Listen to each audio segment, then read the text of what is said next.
back live. Okay. Let's get it. Make sure.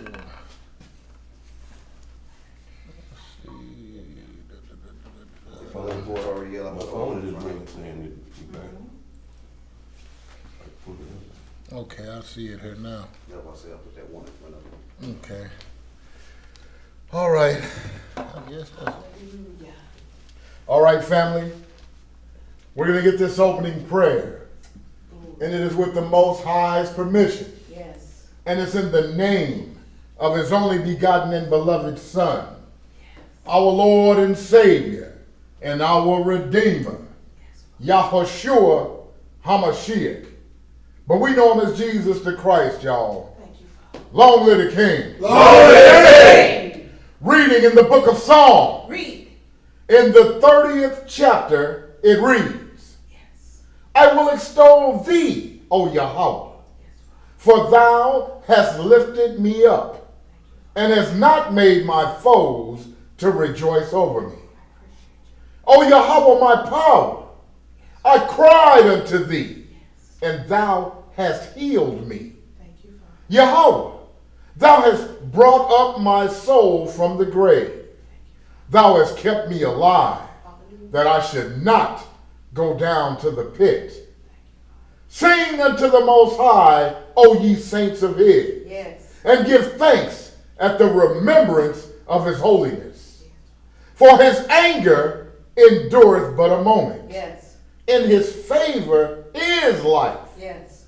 Weeping may endure for a night, but joy cometh in the morning. Read. And in my prosperity I said, Yeah.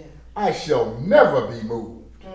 Master, by thy favor thou hast made my mountain to stand strong. Thou didst hide thy face, and I was troubled. I cried to thee, O Yahweh, and unto the Most High I made supplication.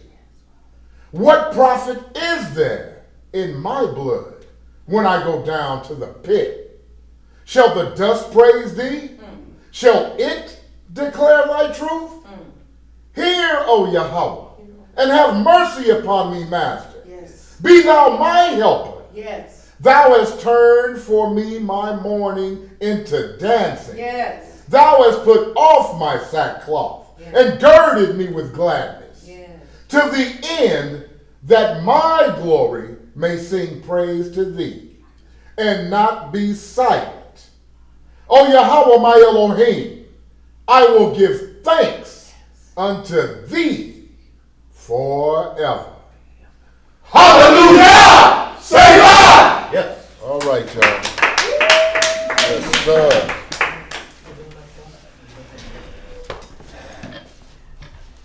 All right, y'all. First and foremost, I'd like to apologize for our tardiness. Had a couple of little issues going on, but we good. Don't get about our Abba's business today. Class today is dealing with some tithing, a couple of issues. Brother Zeb's going to pull up a video where you probably won't see it, but you'll hear it. Tubai is going to put the link up in the chat for you to pull it up at your own convenience. But I was sent a video over the week from our brother Judah Matthias, and it's a pretty hilarious video. But in this video, it's a serious video on one hand as well, because it's an issue that Israel has been dealing with since the Levitical priest and the priesthood of Aaron. Mm-hmm. And so it's been an issue since then, still an issue today. So we're going to address this issue. Also in this video, it's also another issue playing out, is the woman usurping authority over her husband in a situation playing out in the church house. So we're gonna deal with a couple of scriptures dealing with that as well. What is the name of the message again? Well, the title is Tithing under Aaron versus Melchizedek. However, within this class, we're gonna address a couple of issues according to this video that was sent, in which, like I said, Tubai is gonna put the link in the chat so everybody in the worldwide assembly can have access to the link in the video. You can watch it at your own convenience. If you have the accessibility to pull it up while we're having class, then do so. So you can refer to it and see what actually we're talking about. But Zeb is gonna give you the audio to the video first, and then we're gonna address a lot of the things that are going on in this video. All right. So without any further ado, since we're already behind the 8 ball in time, let's go on and get started. Shabbat shalom, Reverend. Come on in, my brother. Wherever you want, bro. Our house is your house, man. Sit where you want to sit. Many open spaces, brother. We ready? Yes, sir. Y'all ready in the worldwide assembly in the chat? Yeah, he got the. Okay, let's do it. Listen up.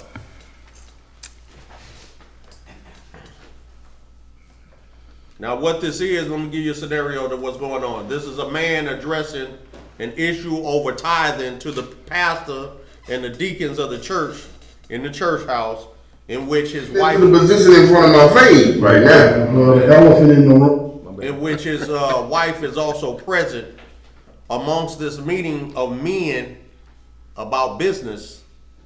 And the wife is also sitting in on this meeting, which is also was in, and she's sitting on the wrong side of the table in this conversation. She's sitting opposite her husband in this conversation. So we have a couple of red flags going on in this video. Right. But like I said, listen up.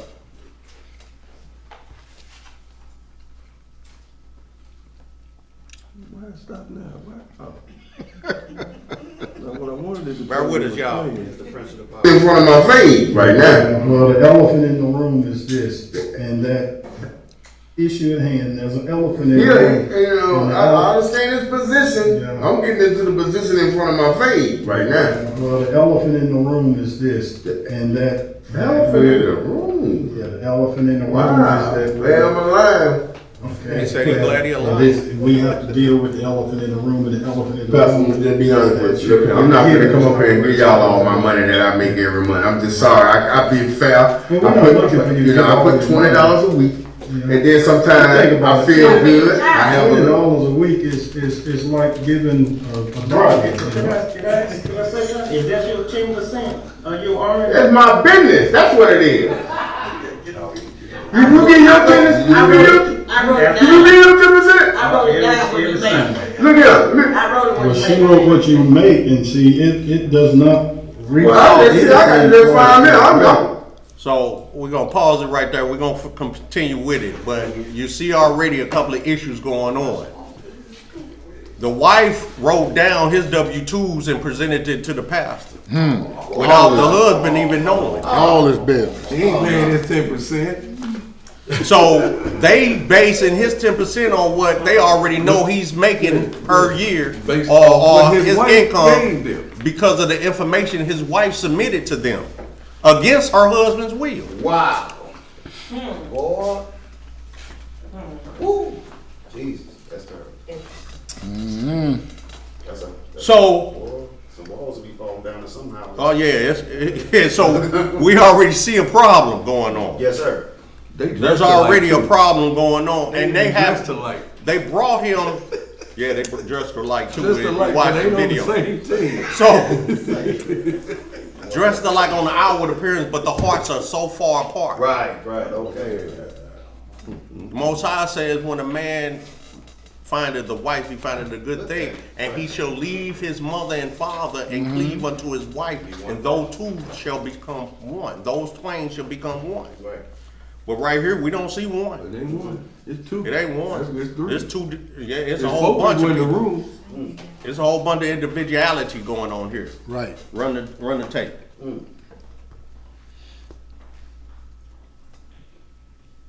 Why does it keep doing that? It keeps starting from the beginning.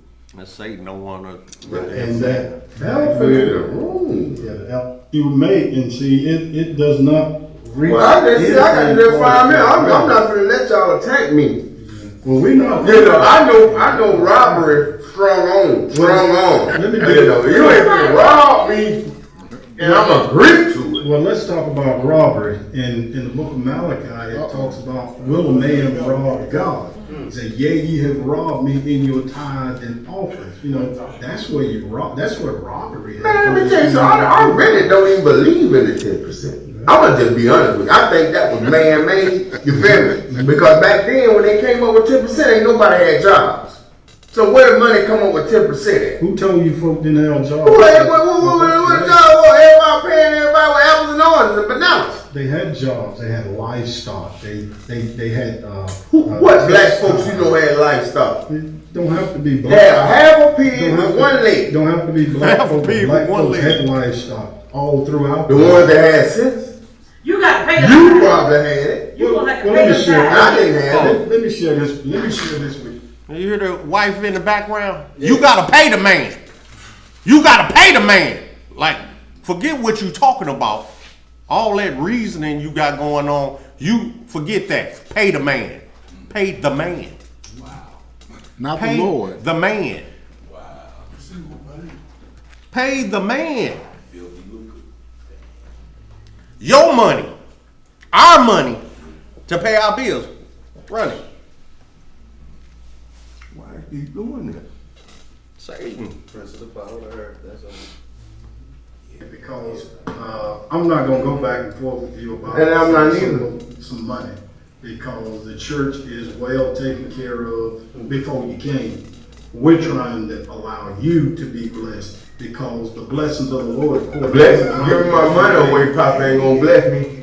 You know how You're doing what God say do with it. You're not giving it away. you got a chair of destiny too? I don't need that to tell you Let the me truth. share with you what happens normally when people don't tithe. When people don't tithe, normally they'll end up being sick. They'll take it to the doctor. They'll take it to the dentist. And That's they why I tithe. Because God is going I tithe. That's why I tithe. Yeah. I think to him, he gonna get it some way. Say God gonna get it some way. Car breakdown, hospital, Chinese. well, I bought the car from you. Where? Is it still up? Yeah, it's still up. Okay. But I'm just saying, this shit breakdown, I bought it from you. You the one sold me the car. You You had to put Y'all is a part of all my life. Y'all know that, right? You had to buy new tires for that car. Quit lying now. You had to buy new tires for that car, and you had to buy I ain't talking about Listen this, to but White. stay out of grown man. But you shouldn't even be in here talking about my money. No way. Your money is our money. I see. I put that money up for you Now and the me. part with me grabbing the collection box, I'm sorry, but some had went in there that belonged to me. You heard And that? they took everything in me not to go in that So what you box. saying, you just want to change. Exactly. And everybody walking around acting like there's no change to be given. You know. So, I just, What? I'm worried about change. I'm worried about change. Yeah, I'm gonna finna put no whole $100 in there. I ain't got but $100 left. Listen, talking about changing this church. We don't get change back. I know it. Y'all look like y'all don't get change. Sunday before last, we don't get change. When you stick it in there, I didn't stick it in there. when your wife stuck it in there. Well, that ain't my hand. And And I feel like I got robbed. I started calling the police. Let me explain something right now, brother Terry. That's my sister. Don't be talking to her like that. I don't refuse. I hate that. I've been listening at you talk to her all type of way. Don't do that no more. You gonna have to speak to me personally. That's his sister. See, folks don't pay that stuff you do at the house. You come to the I God. do At the house. I'm gonna be sitting there. It must be look like I'm sitting here doing jumping jacks or something. Ain't no carrying me. What you saying to me? That's your sister, but this is my wife. That's and when right. I'm the man of mine, I pay the bills and mine. I hate we having this conversation in church. But you brought it to my attention. You need to let me know when you pull up next time at my house. When money go in that box, I put that money there for You you. do not need to say nothing else today. Now, I'm not going to listen to that no more. Cause you gave these folk a text stuff. Don't do that no more. Please don't do that. Y'all living like too. Yeah, we do. We Yeah, we supposed to. Family. You're kissing it on. Later on, I see we need to speak to each other on a personal thing. Yeah. See, Yeah. With white beaters on. Issue is Say, there's a oh yeah, we conflict. gonna Yeah, speak. you know, I With white understand beaters the on. position. Yeah. I'm getting into the position in front of my face right now. Well, the elephant in the room is that's this, all it is. and that. That's it. Elephant in the room. But you see how they trying to pimp him out of his money. And so they say, okay, but the one pastor say, look, the church don't need your money. The church trying was to well bless taken you. care of before you even got here. We We trying to give you an opportunity to get blessed. He said, well, give me my chain. He said, is that what this all about? You just want some change? He said, yeah, give me my chain. We don't give change. Hold on, but you said the church don't need your money. That don't sound like blessing, that sound like finessing. That's finessing, not blessing. You're exactly right, Tuba.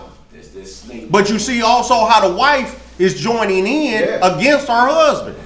And if you look at the video, they dressed like Zeb said. But they are not one mind, one body, one spirit. They're on two totally different accords. She's with the business of the church and the pastor and her brother who's the deacon.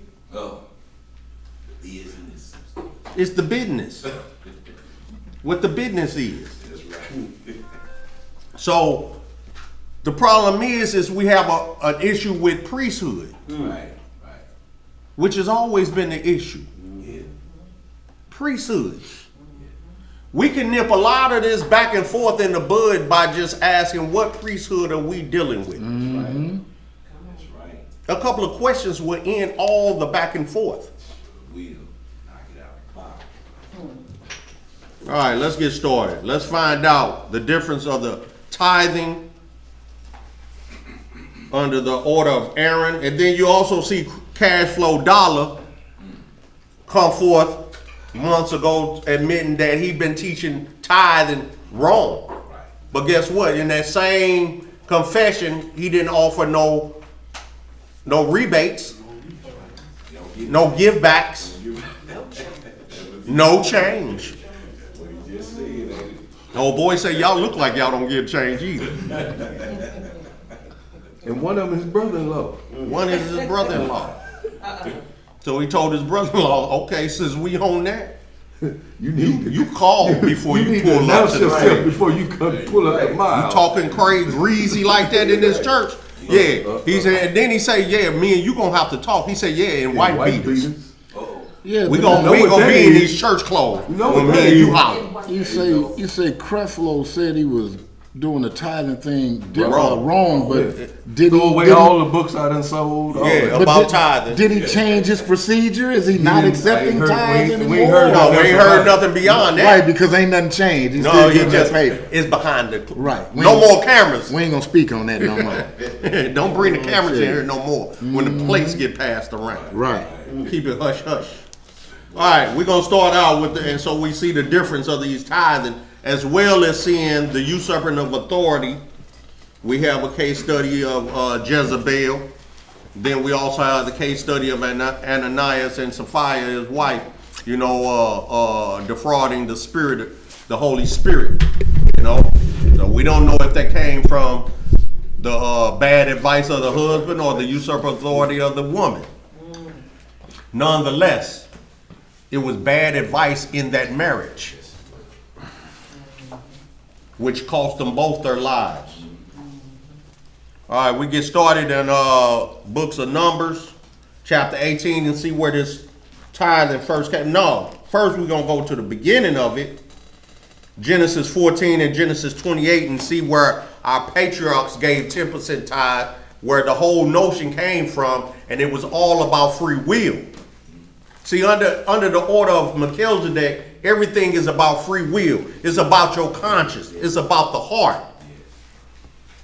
Everything under Aaron is about the flesh. The outward appearance is about getting yourself together in a preparation for that which is to come, which is the Spirit. Because we fell out of grace of the Spirit by transgression. So now we were living under flesh. a fleshly covenant. But the Most High is bringing in and ordaining a spiritual covenant. No longer will we follow the commandments written on tables of stones, but they should be written on your inward parts in the heart. Right? Yes. Okay. So let's I'm sorry, it was in the beginning. That's right. And then because we transgressed, he wrote it down. What your mama do when you ain't clean up that kitchen? She wrote it down, didn't she? Because now you have no That's, excuse. you know what's coming after that. Because it's evidence it's physical evidence, tangible evidence placed before your face. Then you can't say I didn't see it. I don't know. It's right there. It's matter of fact, I put it where you always take your butt to, the refrigerator. So you can't say you didn't see it. So just like in school. That's right. So just like in the beginning, Christ ordained it in Adam and Eve. However, in transgression, Eve usurped authority over Adam and taught him the law, statutes, and judgment, which were not of Christ, but of Satan. Bad doctrine. And he submitted to that. That's why the laws goes back to wife submit to your husband. But it also says, husbands, love your wives as yourselves. So that doesn't mean rule over your wife with an iron fist. But it's about supporting, nourishing her in righteousness. That you become one flesh under Christ. Because the whole marriage is about the marriage of Christ and the church. That's what marriage is about. That's why there was no such thing as divorce in the beginning. Because Christ is married unto the church forever. Yes, sir. This ain't no temporary thing. Though he wrote us a bill of divorcement because of our wickedness.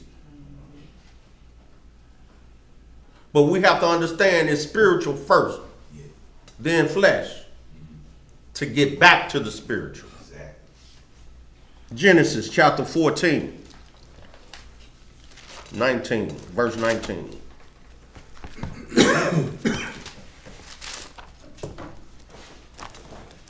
Everybody there? Yes, ma'am. Wherever you want to start it at, sis. Where you say? 11? Yes, ma'am. All right, everybody, we're reading in the book of Genesis, chapter 14. We're going to start the reading in verse 11. Before you start, I'm sorry I stepped out of context. Were there any questions, comments, or concerns before we got started? No, sir. None? You know, Okay. well, first and foremost, I wanted you sure I'm glad And you our did prayers that. and condolences right, and everything. Because my brother Israel is laying his uncle to rest today, and I want to send prayers out for them. I want to send prayers out to my sister Sharif. No doubt. You know, on her loss. Yes. And I want to send prayers out to my sis a little bit. Yes. That her mama, you know, is getting better. Recovering. Yes, yes. All praise. Praying That's what I'm for talking the about. house of Israel. And the house of Uriah. And the house Always of Uriah, in all praise. always. You know, and any other brethren abroad that needs our prayers and supplications unto the Most High. We That's face right. the east on y'all behalf. We love y'all. We got, y'all. Thank you. Request for prayer. I had my aunt that was 122. I'm sorry, 102. And she passed away but last Thursday. She lived to 102? All praises. Hallelujah. And, May the Most High bless and rest her soul. Yes, you will make it. Yes, you are. I will make it. Yes, you are. Yeah, Papa, you on your way. Yeah. You got time? Most High will. All right. Genesis 14 And 11. and 11. Let's get some understanding, family. And they took all the goods of Sodom and Gomorrah and all their victuals and went their way. Now, like we always state, read everything in its entirety so you get the full understanding of the context of which is going on, what's going on, okay? But for time's sake, we're going to move right into the meat of the matter, all right? So what's going on here is after Abraham had slaughtered the 5 kings of Sodom and Gomorrah and brought back Lot and all the people that they had taken for ransom and things of this nature. All right, read on. Verse 12. And they took Lot, Abram's brother's son, who dwelt in Sodom, and his goods, and departed. And there came one that had escaped, and told Abram the Hebrew, for he dwelt in the plain of Mamre the Amorite, brother of Eshcol, and brother of Aner. And these were confederate with Abram. And when Abram heard that his brother was taken captive, he armed his trained servants, born in his own house, 318, and pursued them unto Dan. Hey, Pops wasn't no chump. He said, hey, we finna ride. We going to get it. We going to get our boy, my brother, even though that was his nephew. Right. But it was his brother in Hamashiach. Right. We are brethren. Yes, that's right. Brothers and sisters in Hamashiach. That's right. Read on. Verse 15. And he divided himself against them, he and his servants, by night, and smote them, and pursued them unto Hobah, which is on the left of Damascus. And he brought back all the goods, and also brought again his brother Lot, and his goods, and the women also, and the people. And this is an increase. You see that? Abraham already had goods. He was already sitting on swole. But when he went and recovered all his people and his brethren and everything, he brought back all the booty that was taken with them, the spoils of war. So now he's increased. Right. Right? That's what I'm saying. Read on. Verse 17. And the king of Sodom went out to meet him after his return from the slaughter of Kedorlaomer. And the kings and of the kings that were with him at the valley of Sheva, which is the king's dale. And Melchizedek, king of Salem, brought forth bread and wine. And he was the priest of the Most High Yah. And he blessed him and said, Blessed be Abram of the Most High Yah, possessor of heaven and earth. And so if you see also in 18, it says, Melchizedek, king of Salem, brought forth bread and wine, which was hospitality, and he was the priest of the Most High Yah. He was not Melchizedek. He was of the order of the Most High Yah, which is Melchizedek. That's the order. He's not Melchizedek. Right. He's representing the order, the first order, the high priest order, the unblemished order, the undefiled order. That's what he's doing. Read on. Verse 20. And blessed be the Most High Yah, which hath delivered thine enemies into thy hand. And he gave him tithes of all. And the king of Sodom said unto Abram, Give me the persons, and take the goods to thyself.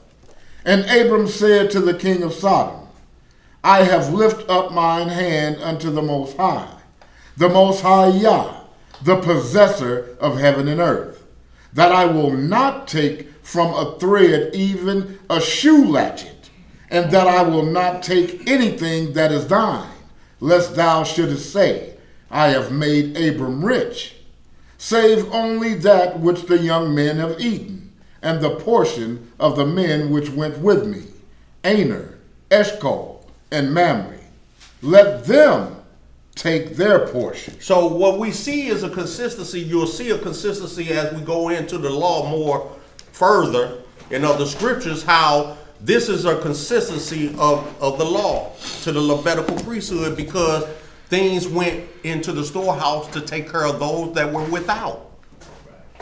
So Abraham said, I don't need nothing, but of a free will, I'm giving you a tenth of everything I done brought forth because I got much. Mm-hmm. And this is out of my free will because of my love for the Elohim who delivered these things into my hand. Because it wasn't by my strength that I got these things. Right. It was by the strength of Elohim that I got these things. Right. Therefore, I'm giving thanks to Elohim for blessing me with this victory. So he free willingly gave a tenth of all the goods to Melchizedek, and then he gave to the portions of the men who helped out. Just like the Levitical priests, they take what belongs to them, and the rest goes in the storehouse for those who are without, the citizens that have nothing. But is that what's going on in these church houses today? No, absolutely not. This man can't even get change back. He said, that's my only 100. And you put my last 100 in that box and I can't get no change? So what bills this man probably had made out for that money, that extra money? Even if it ain't for bills, that's his money. To do as he pleased with it. That's right. Yes. He worked for it. He worked for it, he labored for it. That's right. Then he shall enjoy it. Yes. Yes. But the wife said, not so. I gave your money to the pastor.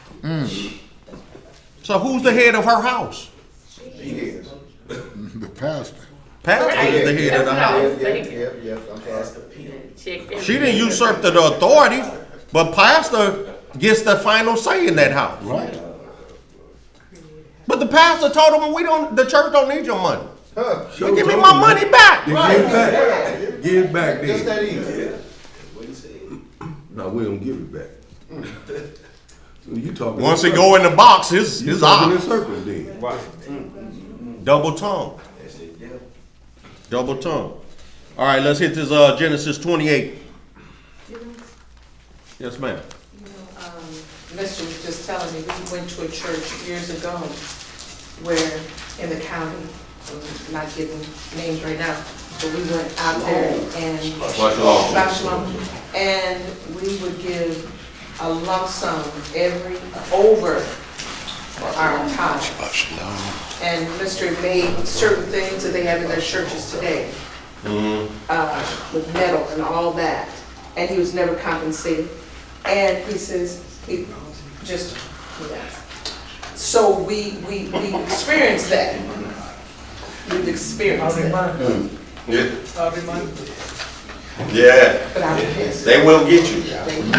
If you don't, and that's why Elohim tells us to study to show thyself approved Yes. of Yah, so you understand what his instructions to us are. And also too, when you give of your own free will, you can't really expect nothing back. Right. If you're expecting something back, don't do it. No. You You're know what doing I'm it saying? grudgingly. That's free will. And you get- Oh, that's what it was? She usurped authority? All right. No soup for you.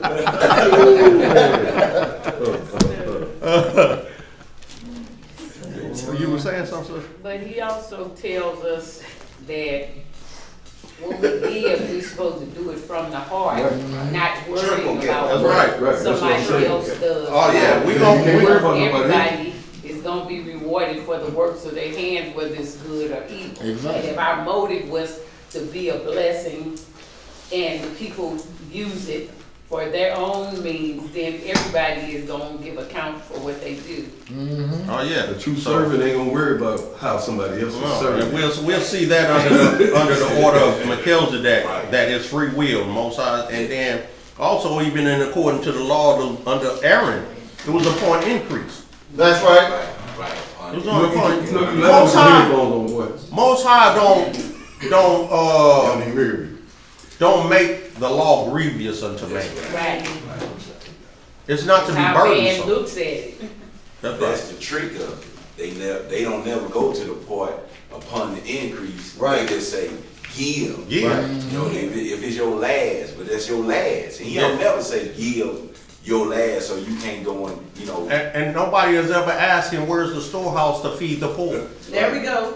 Where's the storehouse to feed the widows Exactly. and those without And if and he the gives orphans? last 100, then he gonna be an infidel at home for the rest of the week. Because he can't take care of it. We got that in the notes, sister. But you gave to the church. We You got getting a it. blessing from the church get by being an infidel. By being an infidel, you can't take care of your own house because you done gave all to the church.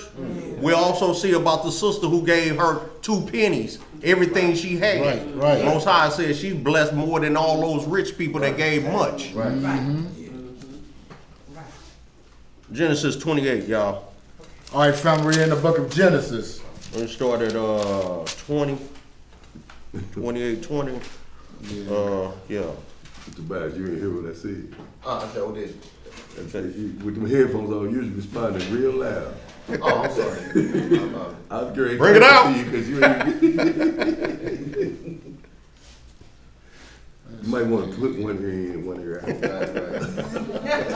I apologize. All right. I can back They this start up at to 20 15. first. It's still on you. Huh? I can back this up to 15. Yes, sir. Back it up where you need to. Yeah, we're gonna start at 15. Genesis 28 and 15. It reads, "And behold, I am with thee, and will keep thee in all places whither thou goest, and will bring thee again into this land, for I will not leave thee until I have done that which I have spoken to thee of. And Jacob awaked out of his sleep, and he said, Surely the Most High is in this place, and I knew it not. And he was afraid, and said, How dreadful is this place! This is none other but the house of Yah, and this is the gate of heaven." Because that was a portal right there, where he saw the angels of Elohim ascending and descending on the ladder up into heaven. Read on. "And Jacob rose up early in the morning, and took the stone that he had put for his pillows, and set it up for a pillar, and poured oil upon the top of it. And he called the name of that place Bethel, but the name of that city was called Luz at the first. And Jacob vowed a vow, saying, If Yah will be with me, and will keep me in this way that I go, and will give me bread to eat, and raiment to put on, so that I come again to my father's house in peace, then shall the Most High be my Elohim. And this stone, which I have set for a pillar, shall be Yah's house, and of all that thou shalt give me, I will surely give the 10th unto thee." So there you see our patriarch, our father, Jacob, repeating the same thing of Abraham. If the Elohim is with me to deliver me from the pearls in which I have to go through to get home back to my daddy's house, then I'll give a 10th of everything I got. Out of my love and appreciation and blessing and worship and honor, I'm going to give this to you for giving that to me.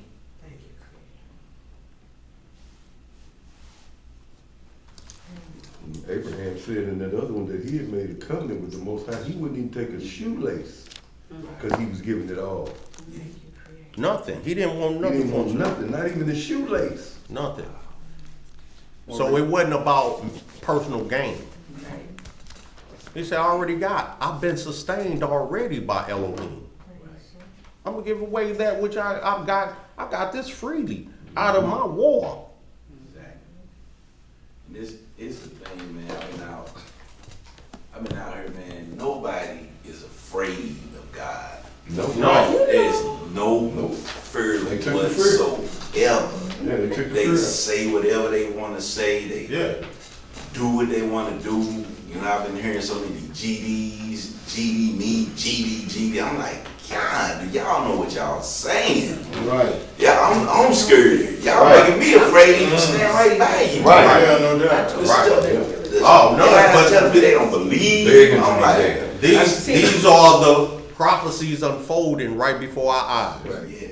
That's why we got to endure to the end. That's right. Right before our eyes. People have been telling me they are God and they are Christ. Yeah, because there's doctrines that says you are God and God is within you. These are the doctrines of Antichrist that is running amok. Right. And he says in these last days, perilous times should come. That's it. People shall give heed to doctrines of devils, Right. seducing spirits. Yes. All these things are happening at a rampant rate, and religion is teaching all this. It's in the forefront.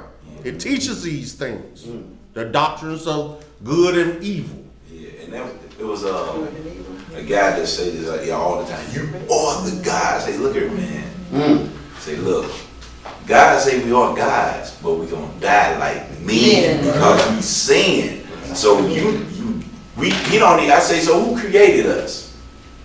Who created the God? He said he gonna make us in his own image. Right. Who created us? You created yourself. Clothes. I heard nothing from it. Yes. No. It's like I just Because these other doctrines don't teach nothing, you know, to combat that. Because it's all for the sake of Satan, for the glory of Satan. Right. So it teaches, you know, it teaches you to go against the grain of Elohim, that you lose your inheritance. Yeah. That's how you get your name blotted out. Yeah. Too bad. Maurice Richards in the chat asked, why did Jacob call it dreadful? Because of the visions in which he saw. This is a supernatural thing he's encountering. So this is not nothing earthly. So when you encounter something that's supernatural, it's going to seem dreadful to you. Most High said he's a terrible God. Now when we think of terrible, we think of bad. He has fear of the Most High. Terrible day of the Lord. But see, the thing is, he wants you to imagine that because of your disobedience, you don't want to experience the dreadfulness of him or his terribleness, What he did at the mouth. his wrath. But to encounter, when Jacob encountered these things, man, that's got to be something dreadful to see, to embrace and to envision that you watching souls travel to and fro from the earth to the heavens on a ladder, and these you know this is supernatural. This is way beyond your earthly experience. And angels, the vision of angels is not what people, you know. Yeah, I mean, they see them. Have you ever seen an angel? Do we know what they actually look like? We know they appear as men, but have you seen an angel in his angelic form?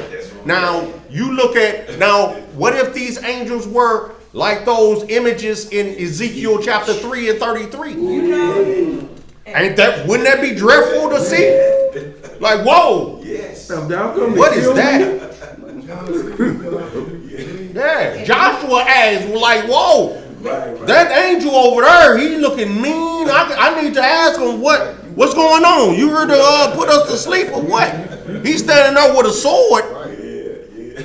That was a dreadful vision for Joshua.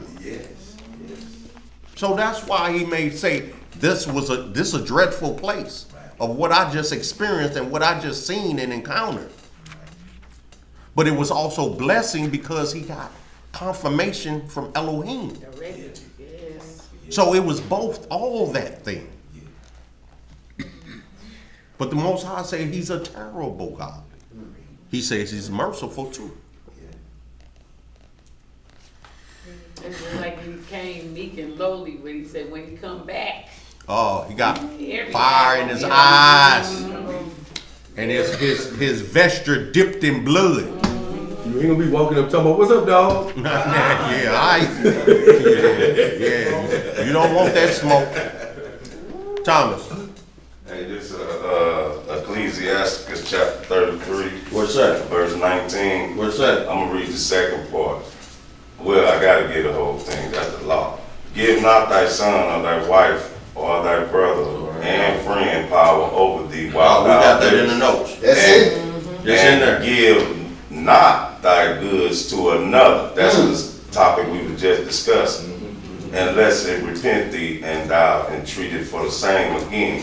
Now on that other one. That's part of this lesson. Now on the one where usurping authority. Now on the one where he was afraid when he saw the angels or whatever, you know, where it was terrible, or it was like, you know, some people think that everything is supposed to be beautiful and the supernatural, you know what I mean? Right. But you forgot. That's why they have no fear. But you forgot that the scriptures describe that there are thunderings and lightnings and all kinds of stuff that's surrounding him. Surrounds the heavens, the throne. Like, man, you playing. But see, they're going off the images in which man has given them. Right, projected the thoughts to their mind. So That's even a unicorn. Unicorn is a rhinoceros. and they done made it all whatever the heck it is. Yeah, they have fantasies, Yeah, you know, fantasy art and things of that nature. Oh yeah, I ain't gonna touch that. And then the things, what I was reading in Enoch, the book of Enoch, for a minute, about the first book. I mean, some of the things that they talked about, how they looked in the second book, how they looked. Horrible. I mean, and these are Angels. they should call it, these are angels that the Yeah. 1,000 eyes. Oh yeah, wouldn't that be dreadful to you to see? And you all talk But it's about an image. This is a creature of righteousness. Yeah, approved of, accepted, has a job. has a job in kingdom. The creatures that's driving the chariots of the Most High. Come on. And you Let's- talk to the You Father done about with that. that 28? Yeah, let's go to. I think. Yeah, we done with that 28. Let's go to this Nehemiah, chapter 10. And then we're gonna get into some Deuteronomy where it says every 3 years in your increase. Yep, 14. That's true. You should. What was that script again, Elijah? What is it? Nehemiah chapter 10.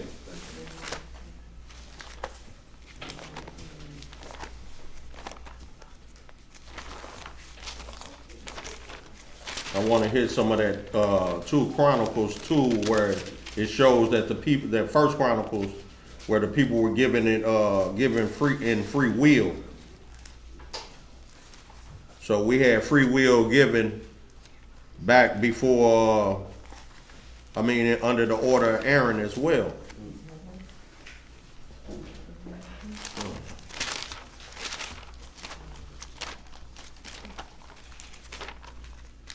Nehemiah chapter 10 verse 35 is where we're going to start. You read that to 35 to 37. You can read it on out actually if you want. Start at 34. Okay.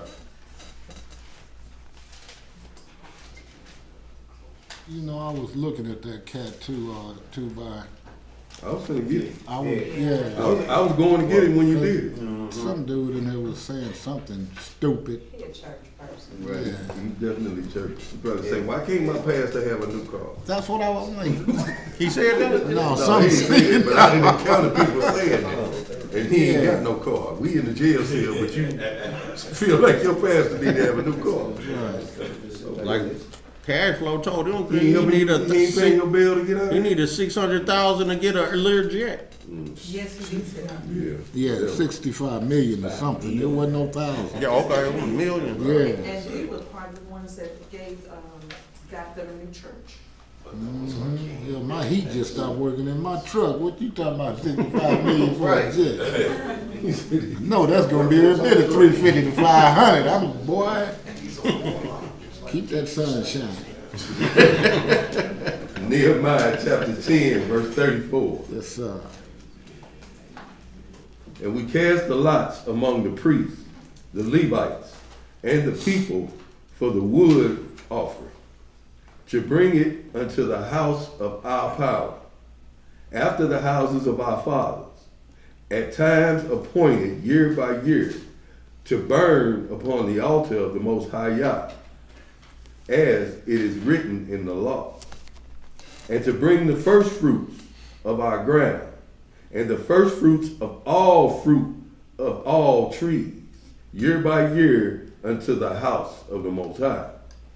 Also the firstborn of our sons, and of our cattle, as it is written in the law, and the firstlings of our herds, and of our flocks, to bring to the house of the Most High unto the priests that minister in the house of our power, and that we should bring the first fruits of our dough and offerings, and the fruit of all manner of trees, of wine and of oil unto the priests, to the chambers of the house of our power, and the tithes of our ground unto the Levites, that the same Levites might have the tithes in all the cities of our village.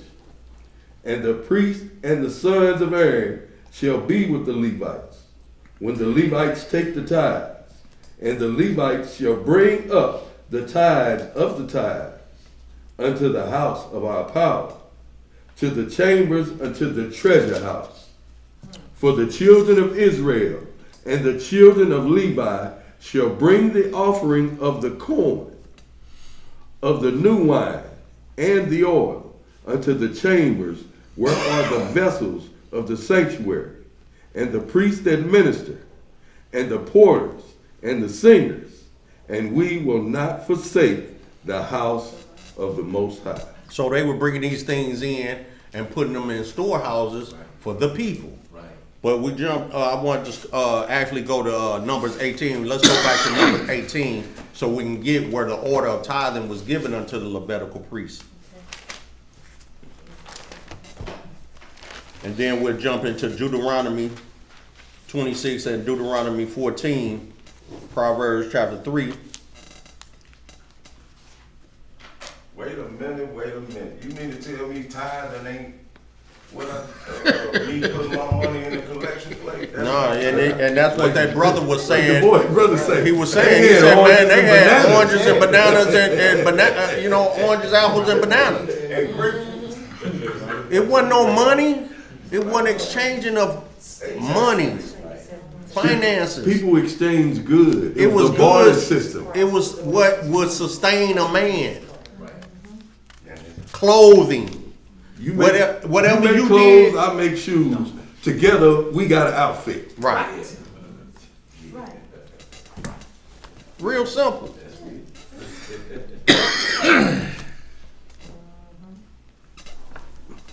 Most I would say, what you gonna give to him as if he needs anything? Everything is his. What he tell the rich man? What you gonna give to him? Everything belongs to him. The earth is his and the fullness thereof. And all the souls. Come on.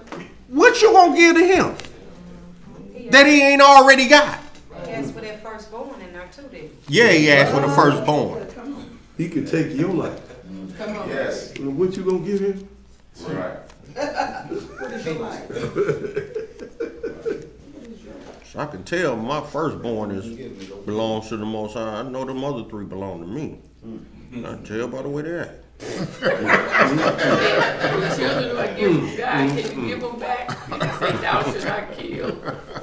Well, I know the other three mine, boy. Tom's got some. What's up, Tom? What was the man? Hey, I love you children. Y'all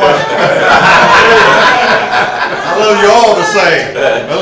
Daddy love you all the same. All y'all go in the room and lock the door. Don't come out. Noel. Josiah and Judah. Josiah and Judah is my payback.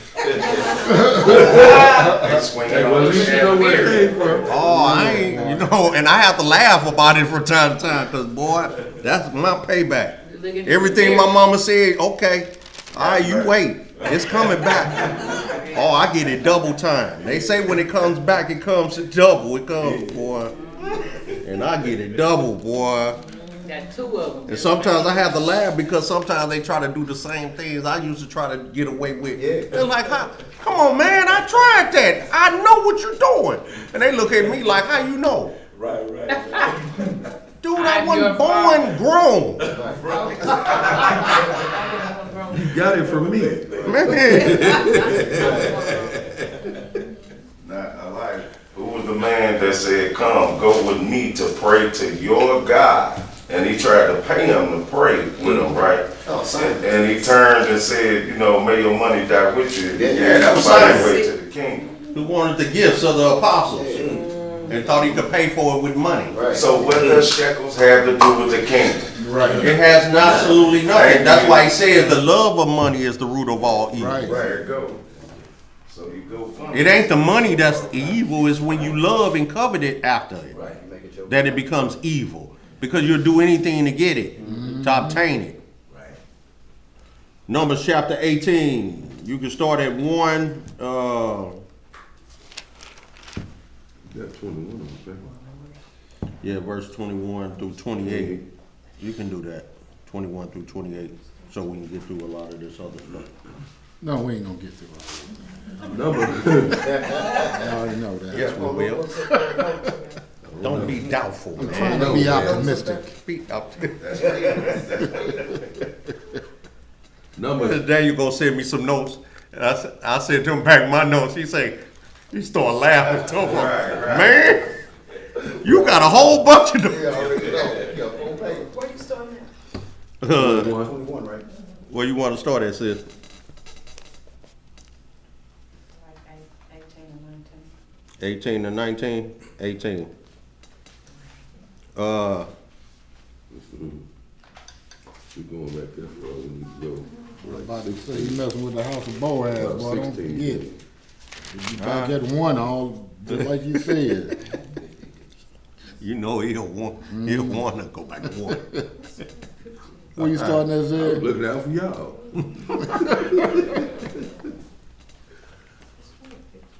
16 is fine. Numbers You chapter say 18, 15, Mom? verse 15. Yeah, 15. Yeah.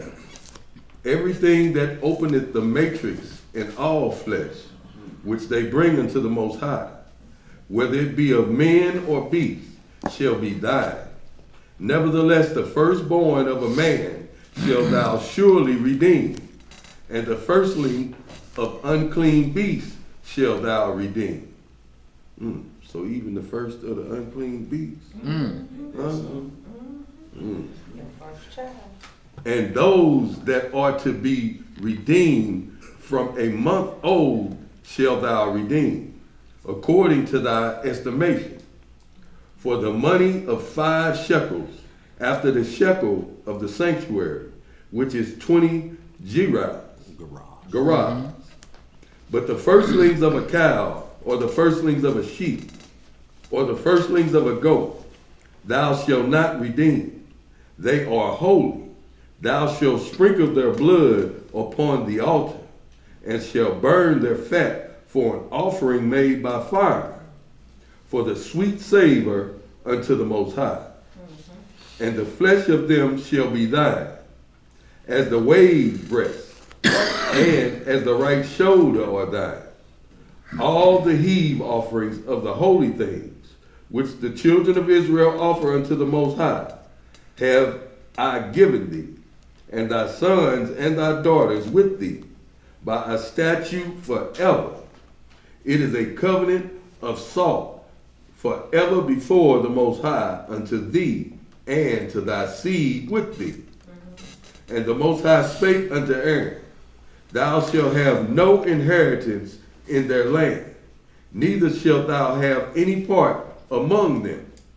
And I am thy part and thine inheritance among the children of Israel. So the Most High separated the children of Aaron from the other 12 tribes, from the 11 tribes, because they were to minister strictly and govern the holies of holies, the tabernacle, the tent, everything that was pertaining to the law, statutes, and judgments were to be in their care. So you got priest and high priest coming out of this tribe, because they were the first one to join sides with Moses in the wilderness and said, no, we gonna keep the covenant. We gonna stand by thy side. Most High said, yeah, they gonna be my priests, because they didn't even have to bat an eye or think twice about it. They just went for it. They went for it. The zeal to love the Most High and to minister to the other children, to the children. That's why they ain't get no land, ain't it? Most High said, I got everything y'all need. I'm that. I'm gonna make sure I'm y'all your got it. inheritance. Just do what you're supposed to do. Right. You handle the holy things and judge righteously between the 11 tribes. And I'll make sure you eat. And I'll make sure y'all eat and fed and clothed and all that. You know, because your brethren gonna take care of you. And this is love thy brethren as thyself. Right. Thank you, Creator. That's why he says everything is accomplished in those first 2 commandments. Love the Most High with all thy heart, soul, and everything, and love thy brethren as thyself. Because in love, there is no foulness in love towards our brethren, like in Romans 13 tell us, you know. Verse 21. And behold, I have given the children of Levi all the tenth in Israel for an inheritance, for their service which they serve, even the service of the tabernacle of the congregation. Neither must the children of Israel henceforth come nigh the tabernacle of the congregation, lest they bear sin and die. But the Levites shall do the service of the tabernacle of the congregation, and they shall bear their iniquity. It shall be a statute forever throughout your generations, that among the children of Israel they have no inheritance. But the tithes of the children of Israel, which they offer as an heave offering unto the Most High, I have given to the Levites to inherit. Therefore I have said unto them, among the children of Israel they shall have no inheritance. And the Most High spake unto Moses, saying, Thus speak unto the Levites, and say unto them, When ye take of the children of Israel the tithes which I have given you from them for your inheritance, then ye shall offer up an heave offering of it for the Most High, even a 10th part of the tithe.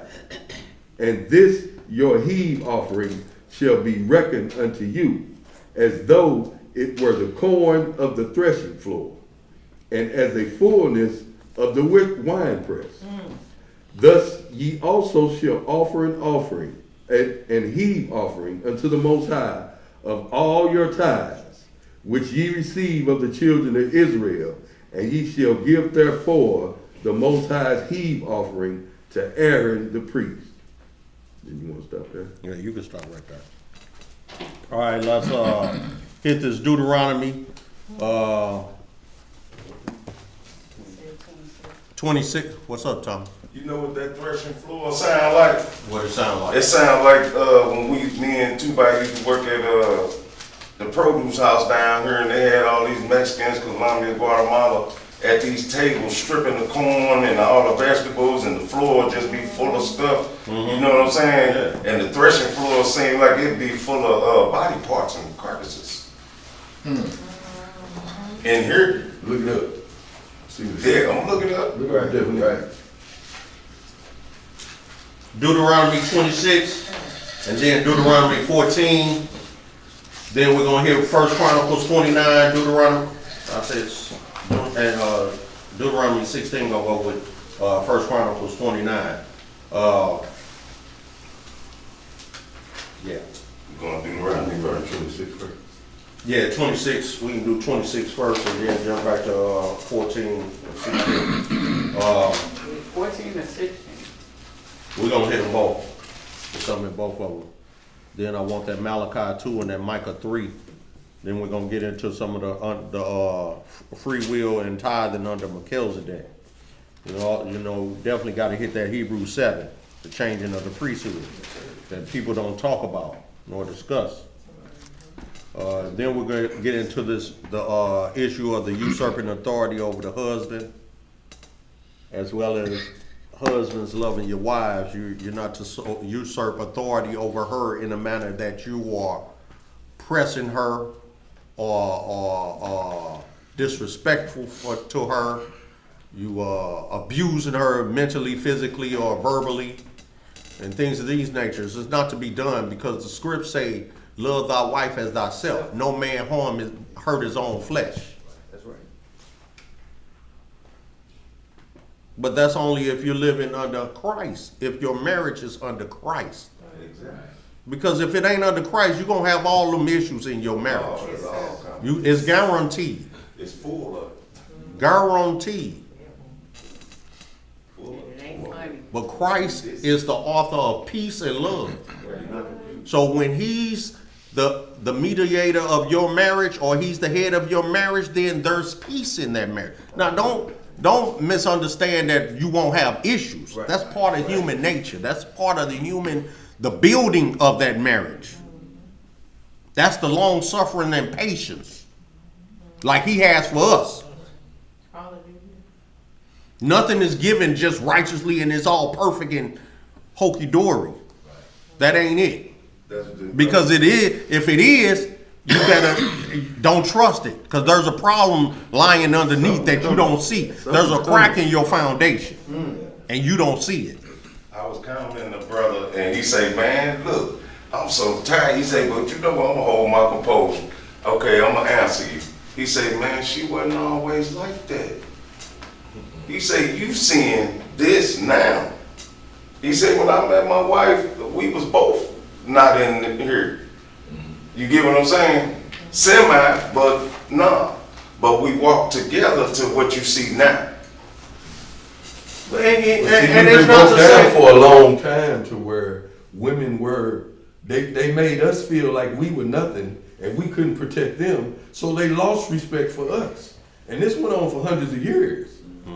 So it's like a disease now. And it has to be unraveled on both ends. That's right.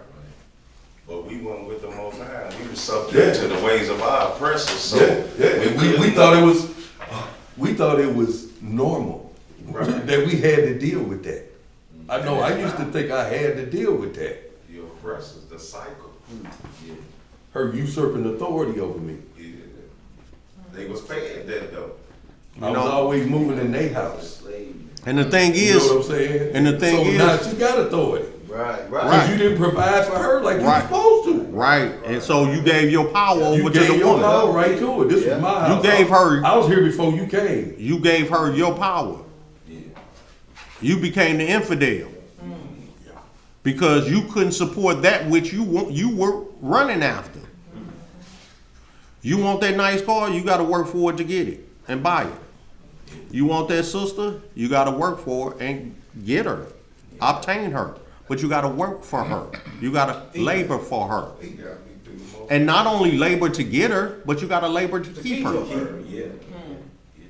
Keep her right under Elohim. And part of that labor is teaching her the correct way. And part of that, teaching her the correct way. Getting in these now, scripts, trust making me, sure y'all all it's on going one to be page. issues where there's going to be some friction and okay, but that's where that patience and long suffering comes in.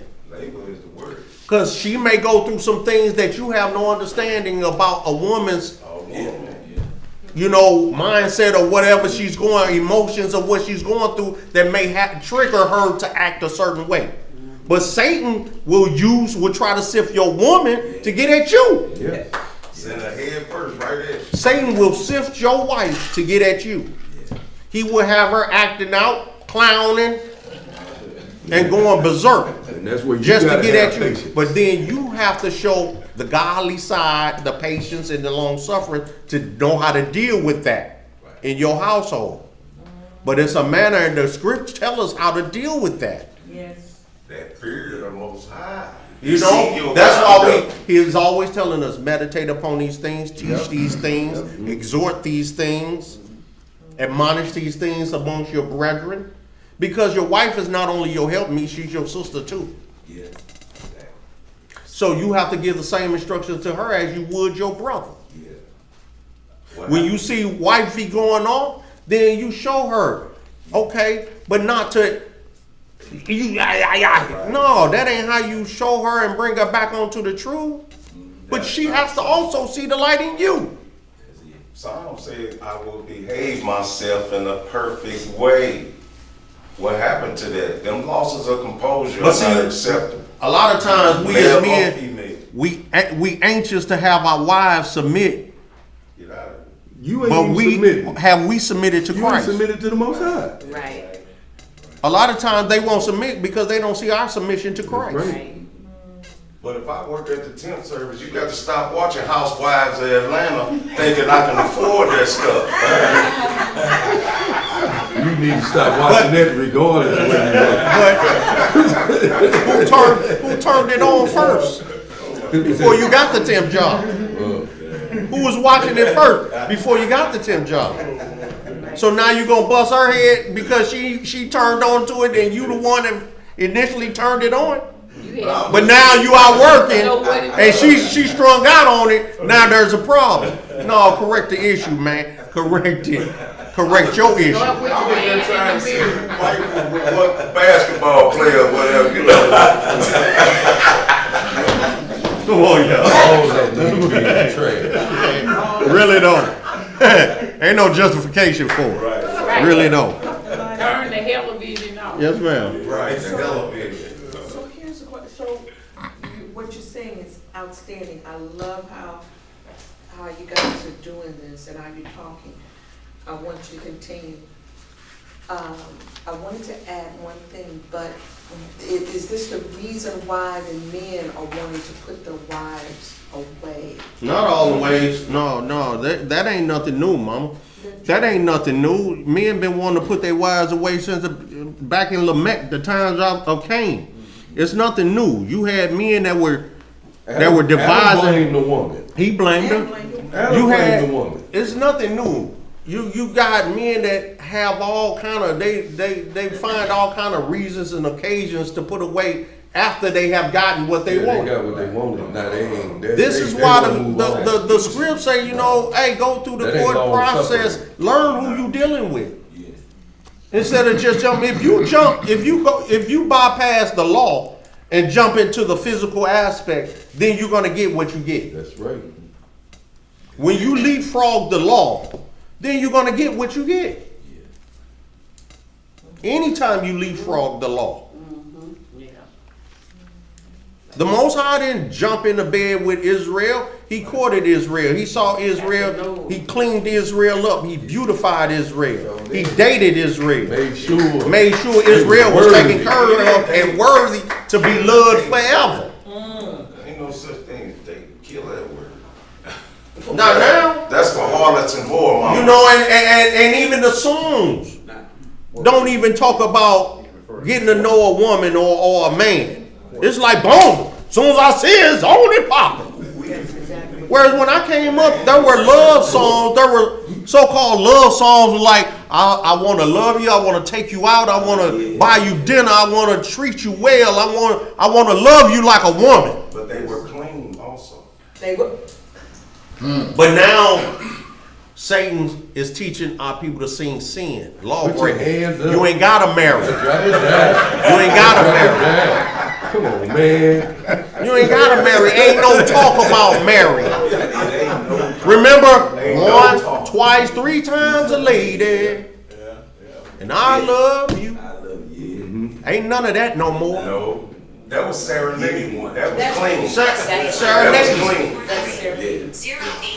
But it was also showing that a man is willing to do benevolence and responsibilities and take care of that woman the way she needs to be taken care of. That's given. Love her the way she's supposed to be loved. And nurture her the way she's supposed to be nurtured. These little cats don't nurture. What? What is that? Nurture. I got a They ain't never been nurtured. Some sunflower seeds. A man and a woman should, just like that song, we were friends before we were lovers. You're supposed to get to know an individual. Know who you dealing with. Yes, and wait until you see what they are like once under something, their anger, when they're angry. Let some bones fly out their mouth. Before you, because sometimes God just intends for you to be associates or acquaintances, because I've had men that tell me, God told me you supposed to be my wife, and I say, really? I say he gave me 2 ears and he ain't told me nothing. Because the thing of it is, there's allurements out here from men being, let me talk now. You can't say amen or nothing. I learned more about men from another man than I do from another woman. Of course, the thing of it is, men don't know everything about a woman talking to other men. You have to get to know a woman, because women are emotional and women know how to manipulate emotions. And when men run out of intelligent ways to communicate with a woman, that's when he cusses. And when he runs out of intelligent, godly ways to treat them, that's when he beats them and abuses them. Yeah, some of them ain't And you know, but a lot of them haven't even been shown how to love from the jump street. Right. There have been men Which who ain't never had in the first place. That's part of the breaking down of the family. Right, you yeah, live yeah. with. Yeah. Right. So If you ain't know, seen love, how you gonna know how? You can't give what you ain't got. right, that's right. That's You right. got no examples. So how you gonna blame somebody? You can't. Thank you. It's hard. Hard to. Both of y'all gotta work on it. But you have to seek it. You As long have to, as just your like you seek to foundation learn is other like you things, build the seek to things learn how on to the do solid right ground. and have a moral standard. Right. They You know got what I'm more saying? attitude and mouth to match instead of learning and understanding. Deuteronomy chapter 26. What verse? 26 or 6? 26. 10 through 12. And then we're done over to 14. And then we get into some Melchizedek.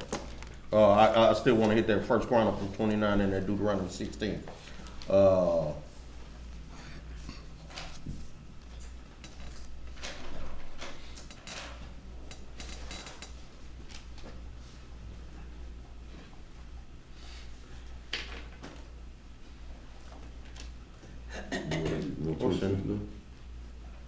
Yeah. Deuteronomy 26, 10 through 12. Deuteronomy chapter 26, verse 10. And now behold, I have brought the first fruits of the land, which thou, O Elohim, hast given me. And thou shalt set it before the Most High thy power, and worship before the Most High thy power. And thou shalt rejoice in every good thing which the Most High thy power hath given unto thee, and unto thy house, thou and the Levites, and the stranger that is among you, when thou hast made an end of tithing, all the tithes of thy increase, the third year, which is the year of tithing, and hasn't given it unto the Levite, the stranger, the fatherless, and the widow, that they may eat within thy gates and be filled. Y'all see that? Every 3 years upon thine increase. Increase. How can you give and you ain't got nothing to give? Like the brother said, man, that's my only $100 bill. That's my last. And that's my last $100, and you gonna put that all in? I need some change back. He said that's my last $100.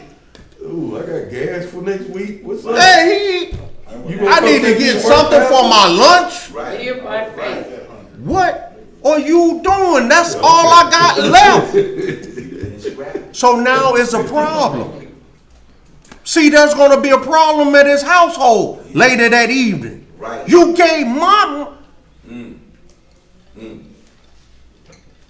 Where's the love in that household at that point? That's right. Where's the understanding? Where's the godliness in that household at that? No shalom. No shalom in that house. Not that night. Because what he tell her? You need to be quiet for the rest of the day. He didn't say just for the moment. He said for the rest of the day. He talking about the ride home and everything. I don't want to hear nothing else out your mouth today. Don't talk to me. Bruh, you know it's going to be heavy. You know, it's going to be heavy on that brother. I mean, on that sister later. She going to want to talk. Deuteronomy 14. We want to start in there. Get to it. Sit yourself down. I got 28.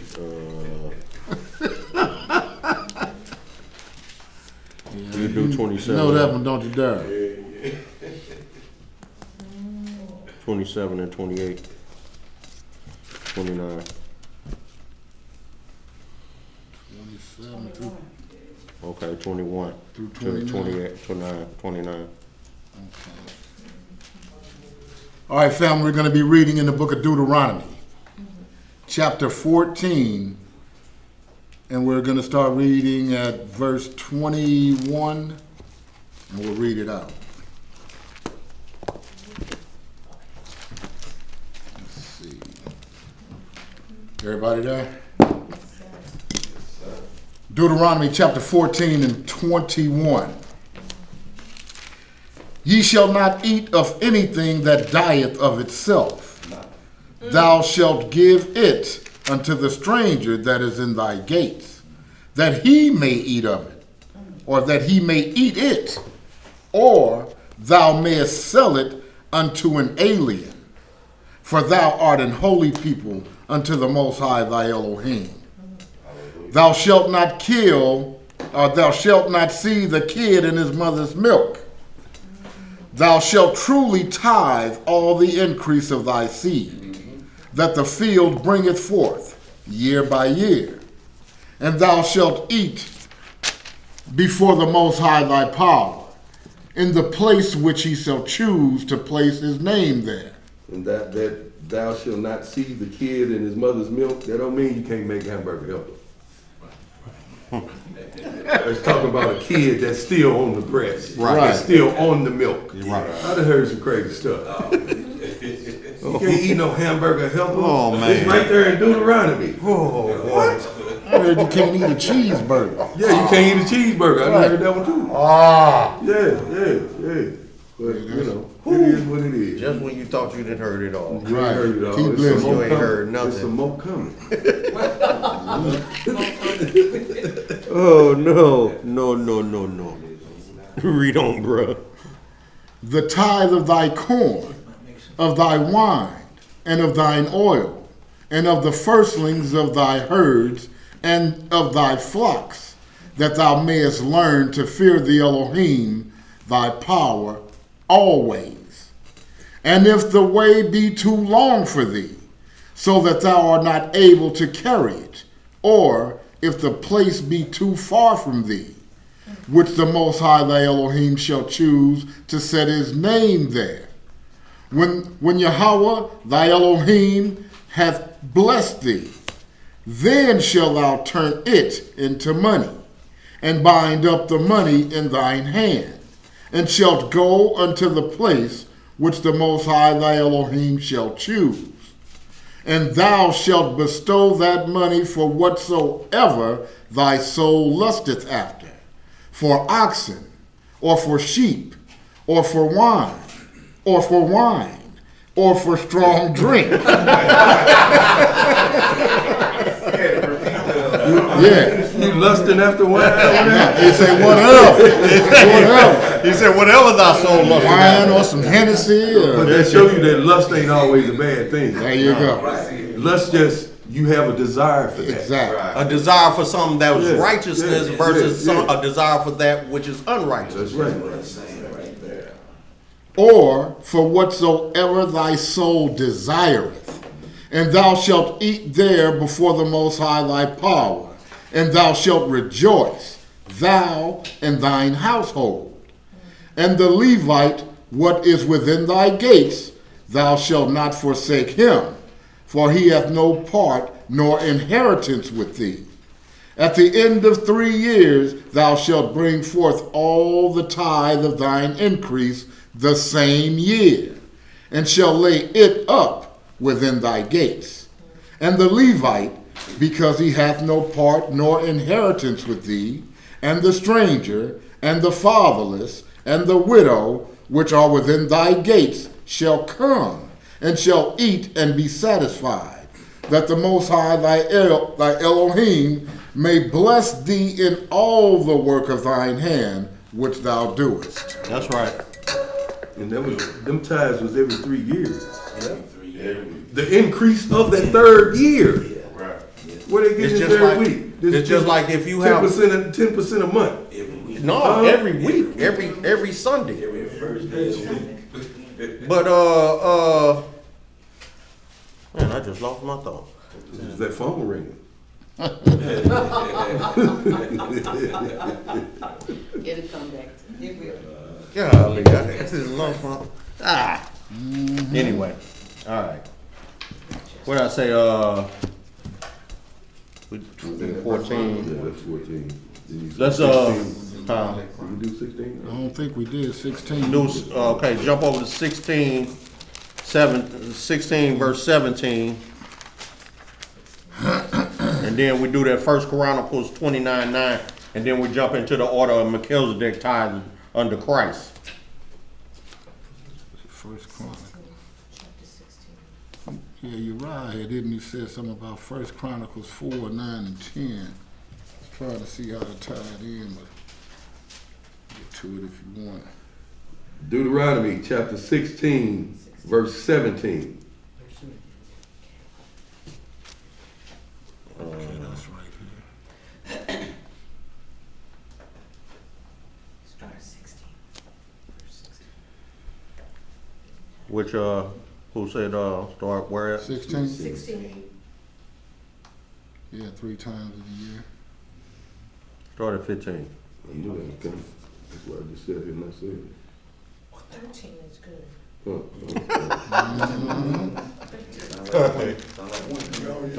mean, 13 is good because we just coming out of that. So, Okay. Deuteronomy chapter 16, verse 13. Thou shalt observe the feast of tabernacles 7 days. After that, thou hast gathered in thy corn and thy wine. Time of harvest, right. And thou shalt rejoice in thy feast, thou and thy son, and thy daughter, and thy manservant, and thy maidservant, and the Levite, the stranger, and the father, and the widow that are within thy gates. 7 days shalt thou keep a solemn feast unto the Most High thy power, in the place which the Most High shall choose, because the Most High thy power shall bless thee in all thine increase, and in all thy works of thy hands. Therefore thou shalt surely rejoice. 3 times in a year shall all thy males appear before the Most High, thy power in the place which he shall choose, in the feast of unleavened bread, and in the feast of 7 weeks, and in the feast of tabernacles, and they shall not appear before the Most High empty. Every man shall give as he is able, according to the blessings of the Most High thy power, which he hath given thee. So, how does the Most High give thee? He blesses you prosper, like in Joshua chapter 1 and 8. He said, if you do the commandments of the Elohim, then ye shall prosper. Psalms chapter 1. Those that do the works and commandments of Elohim shall prosper. As The he is ungodly able, is not so. not according to no church As doctrine. he is able. Right. You see what it says Not there? according to what pastor said. That's free will, as he is able. Bruh said, all I got is 20 to give y'all every week. That's my limit. That's what I got. He's able to. That's his And then ability. he gonna say, hold on, according to your taxes and everything, you make way more than that. To 20% ain't, I mean, $20 ain't 10% of what you earn. He like, how you know what it, you all up in my pocket? He like, how you know what the hell I make? You gonna go pick it up next week? I got your check for you. Wow. And I still ain't giving you no change. Wow. I sure finna say, he say, here's what's left. You say he ain't giving them nothing. You ain't getting nada. First Chronicles, y'all. And then I want to hit that Malachi 2 and that Micah 3 and Malachi 3. Then we jump into Melchizedek, because we got to hit that Malachi 3 because he used that Malachi 3. But we got to show what Malachi 3 actually says. First Chronicles 29, y'all. This is going with your Deuteronomy 16 and 17 at the free will. To show you that the brothers and sisters was given free will back then. Okay,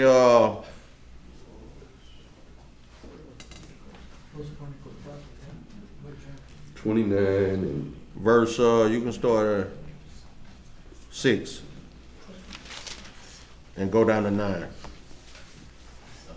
First Chronicles chapter 29, verse 6. Go down to 10, brother, I'm sorry. First Chronicles chapter 29, verse 6. Then the chief of the fathers and princesses of the tribes of Israel, and the captains of thousands and of hundreds, with the rulers of the king's work, offered willingly. Offered did what? Willingly.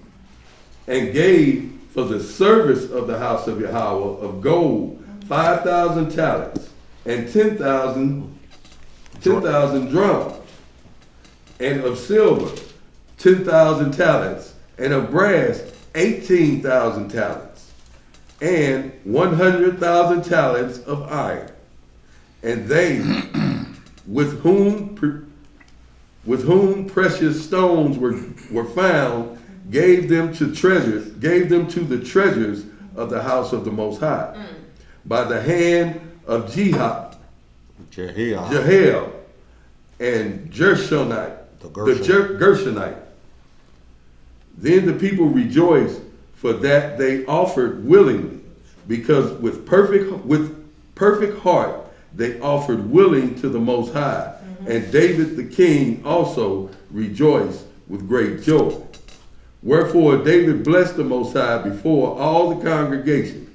And David said, Blessed be thou, Elohim, power of Israel, our Father, forever and ever. So we see back in the days of David, the people gave willingly, of a willing heart, free will, and this was still under the order of Aaron. Yeah.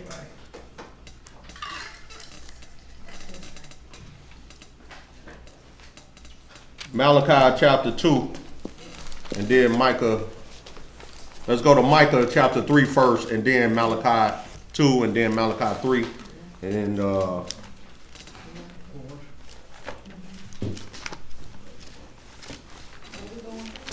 we go into Micah chapter 3 first, and then Malachi after that. Then we're jumping into the New Testament under Melchizedek, Christ.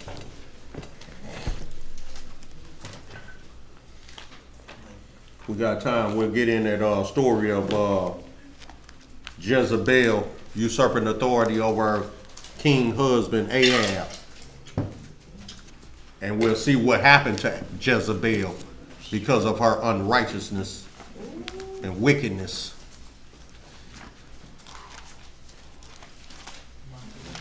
I'm not gonna pull out many scriptures, beating down on our sisters, because there's brothers out here that have done a job and a half on beating our sisters down. And ouch. So no, we ain't gonna linger on that and concentrate on that. We're gonna give an example of wickedness of a wicked woman, and we're gonna keep it moving. We know they exist. We know there's many of them out there. But we also know there's wicked men who are greater and have much more power, who are even more wicked than the women. But we know a wicked woman is given as a portion to a wicked man. So if your woman is, that's your portion. If your woman is wicked, you need to check yourself in the mirror. That's your portion. That's your portion. Take one and no one. You say Malachi 3. Micah. Yeah, we're gonna do Malachi 3, but we're going to Micah 3 right now. I just want to hit a couple of one-liners in this Micah 3. This Micah 3 and 11, and then Micah 5 and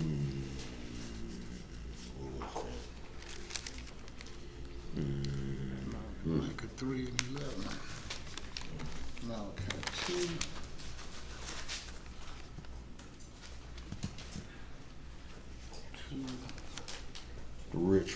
The priest teaching for money.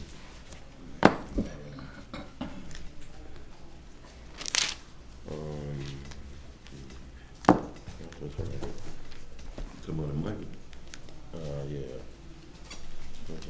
It's 3 and 11. No, I got that. There was another one that I wanted with that. I'll look for it. Was it Micah 5? think it was in Micah 5. You know, 'cause I'm looking for,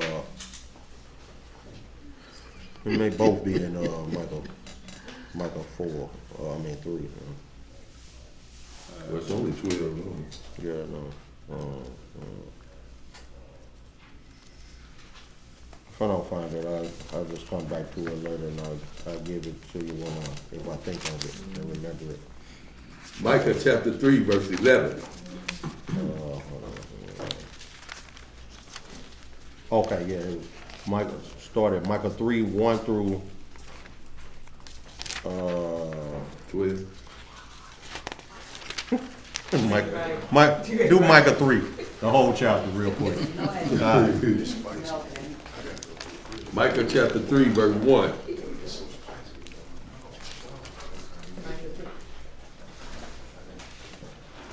And I said, Hear, I pray you, O heads of Jacob, and ye prince of the house of Israel. Is it not for you to know judgment? So the Most High said he gave his word unto Jacob, his statutes and judgments unto Israel. He have not done so with any other nation. And as for his judgments, they never knew him. Read on. So he said, isn't it given unto Israel to know judgment? Mm-hmm. Read on. Who hate the good and love the evil, who pluck off their skin from off them, and their flesh from off their bones. So now we're dealing with the valley of dry bones, where all the life has been taken out of Israel due to disobedience. Read on. Who also eat the flesh of my people, and flay their skins from off them, and they break their bones and chop them in pieces, as for the pot, and as flesh within the cauldron. So he's saying that the heads of Israel, the princes and the priests, are just beating our people to death, man. They killing us. They killing us because they're showing us a way of unrighteousness, and they're leading us astray to damnation. Read on. Then shall they cry unto the Most High, but he will not hear them. He will even hide his face from them at that time, as they have behaved themselves ill in their doings. Thus says the Most High concerning the prophets that make my people err, that bite with their teeth and cry, peace, and he that putteth not unto their mouths, they even prepare war against him. Therefore a night shall be unto you, that ye shall not have a vision, and it shall be dark unto you, that ye shall not divide. But they always get up in the church house every Sunday and say, I talked to the Lord. You know what God said to me? I talked to God last night. You know what he said to me? Nothing. And the sun shall go down over the prophets, and the day shall be darkened over them. Then shall the seers be ashamed, and the diviners confounded. Yeah, they shall all cover their lips, for there is no answer of Yahweh. But truly I am full of power by the Spirit of Yahweh, and of judgment, and of might, to declare unto Jacob his transgressions, and to Israel his sin. That's what the head's supposed to be doing. Mm-hmm. That's what the priests are supposed to be doing. Declaring to us our sins and transgressions so that we can get it right. Right. But no, they saying peace. Mm-hmm. Give me the money. Mm-hmm. Peace. Give me the money. And if you just claim you got some money, the Most High will give it to you. See, they teaching prosperity. Yeah. So you can give them some more money. Right. But you speak yours into existence. It'll come later. Well, but give me yours. To existence, then. Oh, he then did. I ain't got to get mine. He did. He said give. He said give, and it came into existence. Verse 9. Hear this, I pray you, ye heads of the house of Jacob and princes of the house of Israel, that abhor judgment and pervert all equity. They build up Zion with blood and Jerusalem with iniquity. The heads thereof judge for reward, and the priests thereof teach for hire, and the prophets thereof divine for money. Yet will they lean upon the Most High, and say, it is not the Most High among us. None evil can come upon us. So what did the dude tell the brother? See, if you don't give your tithe, bad things will happen to you. You get sick. Your car break down. You say, hold on, my car break down. I bought it from you.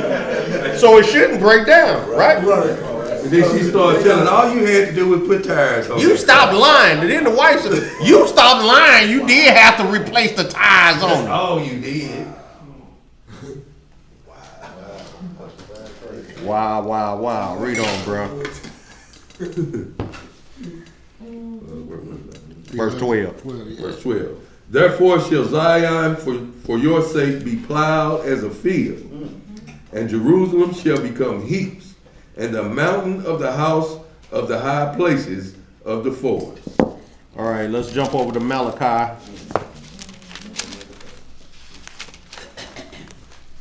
Last book of the Old Testament. Malachi 3, yes, sir. You know where it is. They done took you there before.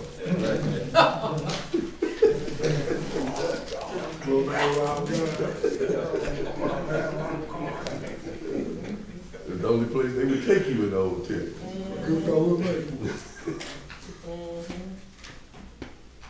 Hold on. Okay. Oh, I'm in the wrong. Hold on, no wonder. I'm in the wrong book. That's why I was looking crazy. Like, hey, they don't say what I'm suspecting it to be saying. Okay. All right. Start in Malachi chapter 2, verse. Start at Malachi chapter 2, verse 5, and read down to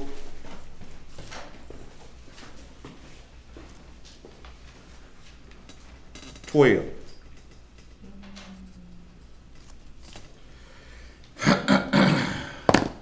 Uh, 13. That's chapter 2. Huh? In chapter 2. Yeah, chapter 2. Malachi chapter 2, verse 5 through 13. Then we're going to jump into Malachi 3. All right, family. Reading in the book of Malachi, chapter 2, start the reading in verse 5. My covenant was with him of life and peace, and I gave them to him for the fear wherewith he feared me. That's Malachi. Okay. This is Malachi chapter 2, verse 5. You that's it? You good? Yeah. Let's see, I'm going to start that 5 at the top. He started 4 so they know exactly who 5 is dealing with. Why not just start at 1? Okay, all right, okay, all right. All right, let's do that. The book of Malachi, chapter 2, and verse 1. And now, O ye priests, this commandment is for you. Okay, so we know who he's dealing with now. The priest.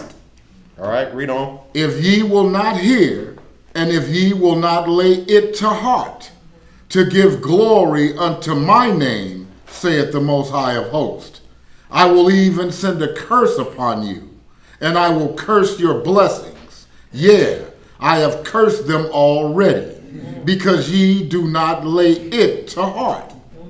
Behold, I will corrupt your seed, and spread dung upon your faces. Who are some of the most wicked and foul children? Are they not the preacher's children? Yes. Read on. Even the dung of your solemn feast, and one shall take you away with me. And ye shall know that I have sent this commandment unto you, that my covenant might be with Levi, saith the Lord of hosts. My covenant was with him of life and peace, and I gave them to him for the fear wherewith he feared me, and was afraid before my name. That was back in Exodus chapter 30, remember?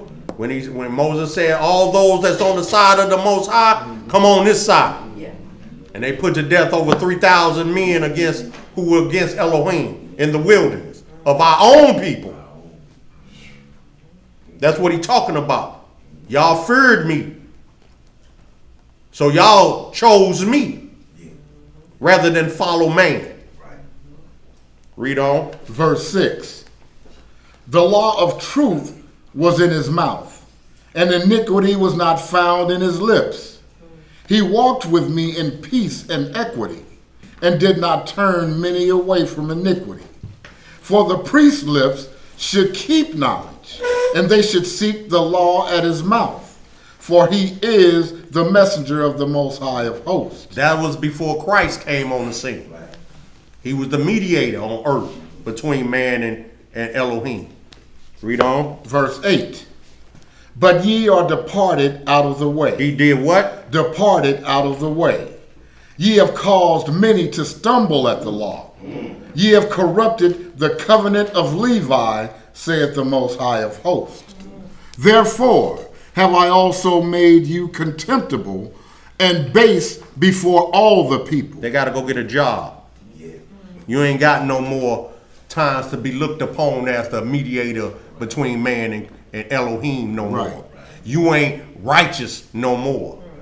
You filthy. And you got blood on your hand. Much blood on your hand. You done caused many to fall at the law. Read on. According as ye have not kept my ways, but have been partial in the law. Partial in the law. Right. And we're going to see what Christ says, how they being partial. He said, oh, you pay tithes and mint and cumin and all those things, but the weightier matters of the law have not done. Overlooked. Yeah, we're going to hit that. Read on. Verse 10. Have we not all one Father? Hath not one Elohim created us? Why do we deal treacherously every man against his brother, by profaning the covenant of our Father? So why are we doing this and he created all of us? Don't we know he's looking down on all of us? Right. If he saw what happened in the garden, you don't think he's looking at what's going on now? He said he judged the heart of man. Read on. Verse 11. Judah hath dealt treacherously, and an abomination is committed in Israel and in Jerusalem. For Judah hath profaned the holiness of the Most High, which he loved, and hath married the daughter of a strange God. The Most High will cut off the man that doeth this, the master and the scholar, out of the tabernacle of Jacob, and him that offereth an offering unto the Most High of hosts. And this have ye done again, covering the altar of the Lord with tears, with weeping, and with crying out, insomuch that he regarded not the offering any more, or receiveth it with good will at your hand. So nothing is out of free will anymore. You're commanding the people to do things that you ought not. You're fleecing the people. Right. Malachi chapter 3.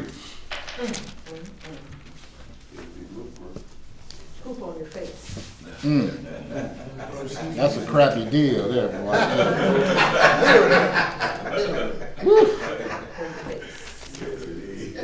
We will start in at 3 hours. While you looking for that, I'm finna read this right quick. Okay. Daniel had told me he had texted me to pull this when we was on Melchizedek, and Shem being Melchizedek. Yeah, Jasher chapter 11, Jasher chapter 16. I'm starting at verse 7. Yes, sir. 7 through 12. And Abraham heard this, and he rose up with about 318 men, and that were with him. And he that night pursued these kings and smote them, and they all fell before Abraham and his men. And there was none remaining but the 4 kings who fled, and they went each his own road.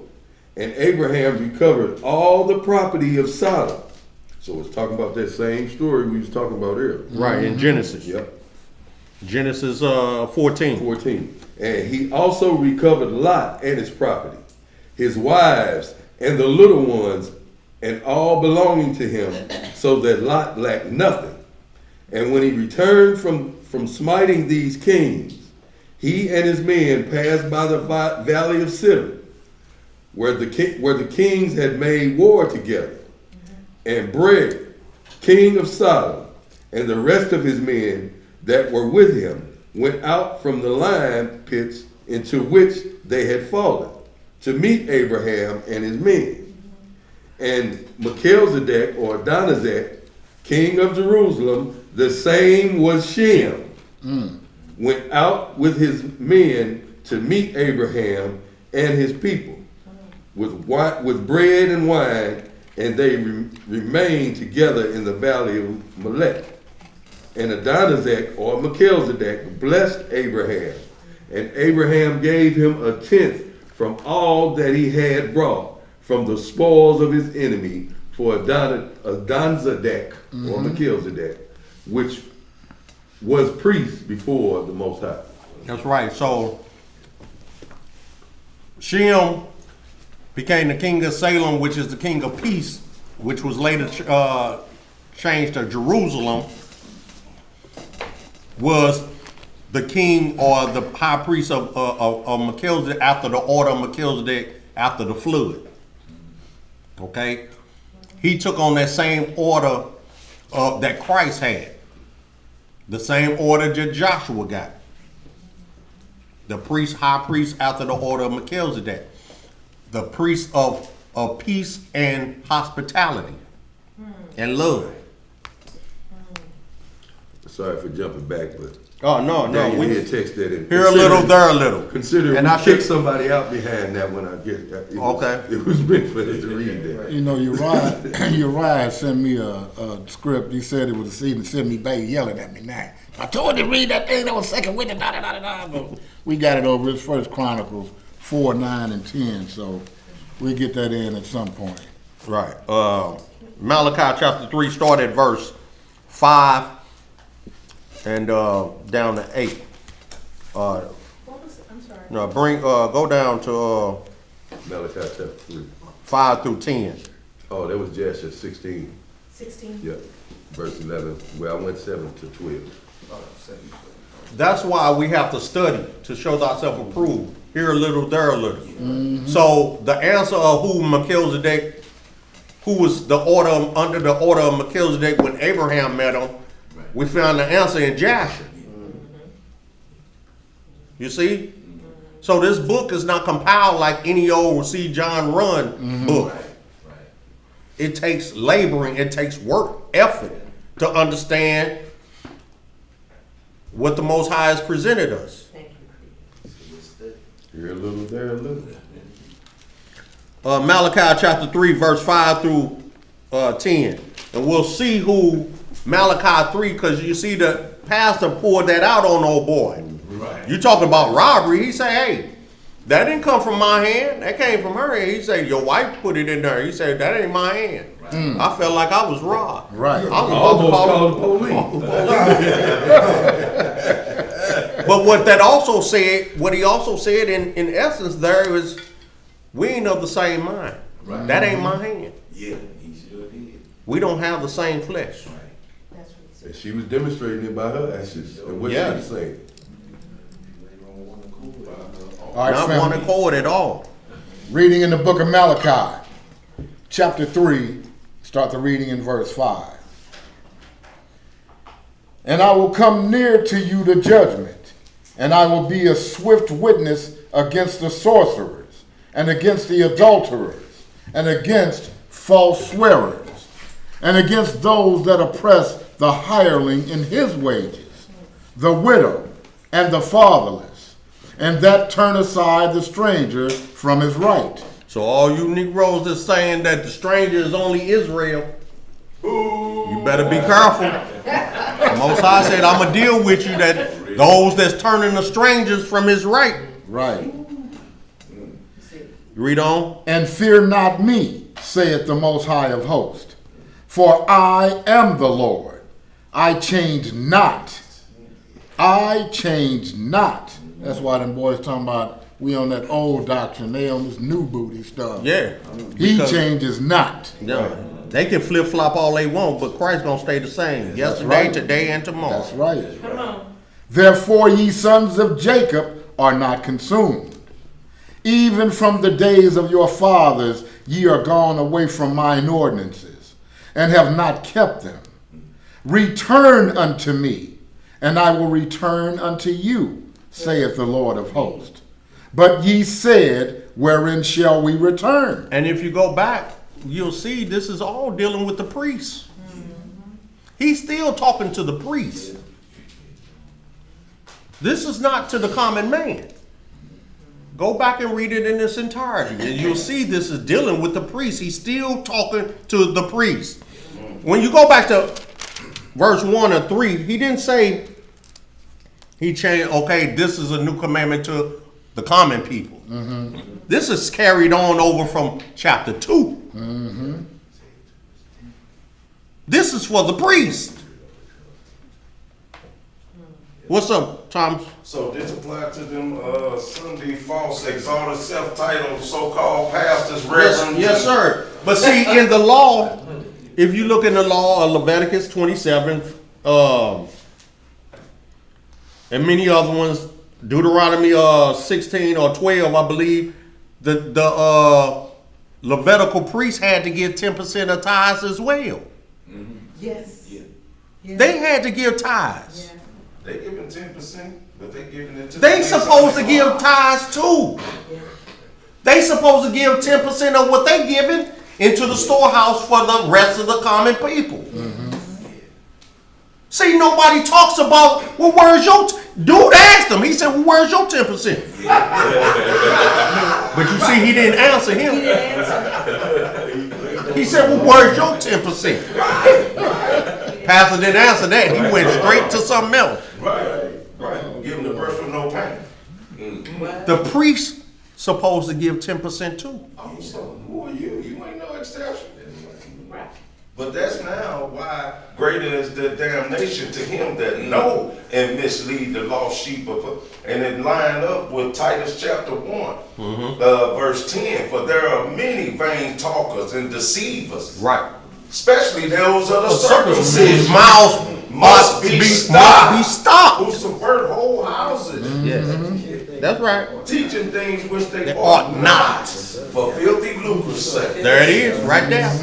There it is. And your great grandmama and them up there dancing for joy, and we'll defend this.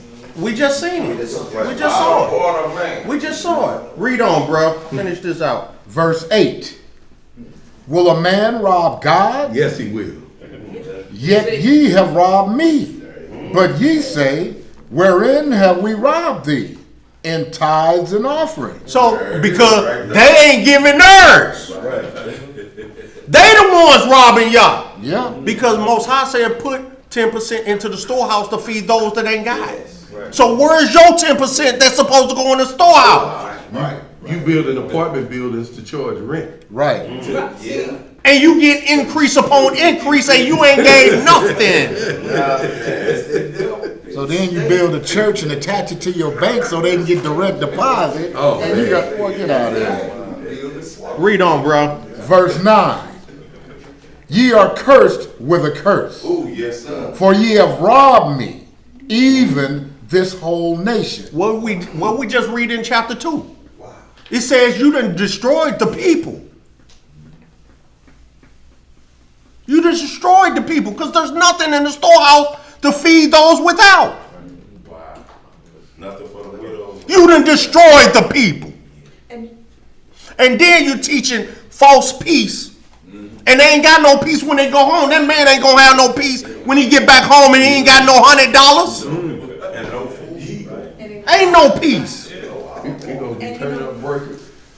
And you know, the first thing they'll tell you is when you come for help, they'll say, well, have you been tithing? If you tithe, Tithing then is maybe labor. you $100 or $200. If I've been tithing, you gonna pay my rent for this month? Right. And they'll tell you, you go to them and say you don't have any money, and they ask you if you've been given any money. Don't even make sense. But Hold up. at least it goes back to the circle that they putting you in, though. Right, right. That's why you ain't got no money. Right. Right. Because you ain't giving it to us. Read on, bro. Finish this out so we can get under But I Melchizedek. didn't give it to you because I had to pay my rent. I can't sleep at the church. She said TV Snakes told her. She said, look, I put too much in there. I need $100 back to put on my lights. TV Snakes told her, we gonna pray for her. Didn't give her nothing back. Dude said they don't get, once it go in, they ain't coming out. You don't get changed. He wouldn't give her a box of candles. It's gonna change from out that plate until our bank account. That's right. All right, verse 10. Bring ye all the tithes into the storehouse. See, so now he's saying bring all. So who are we talking to? See, why don't we continue reading? But they don't instruct you to read. They'll tell you ain't supposed to read it after that. Just stop right there. When you rob God, you rob me. Don't you read nothing else. Oh, he dealing with the priest here, y'all. What are you doing in that Old This is Testament? for the priest. He talking to the priest. He said, y'all robbed me. Not the people. You robbed me. You ain't doing what you're supposed to be doing with the money. That's right. Go ahead. That confirmation that the Most High heard me. Read on, bro. Bring ye all the tithes into the storehouse, that there may be meat in mine house. And prove me now herewith, saith the Lord of hosts, if I will not open you the windows of heaven and pour you out a blessing, that there shall be a room enough to receive it. That shall not be a room enough to receive it. That's good. Yeah. All right, let's jump into some New Testament, y'all. Let's start in Matthew and Luke, where Messiah get on the priest's heads. Shabbat shalom, Shabbat David. shalom, man. Most I'll be with you, bro. Matthew chapter 23.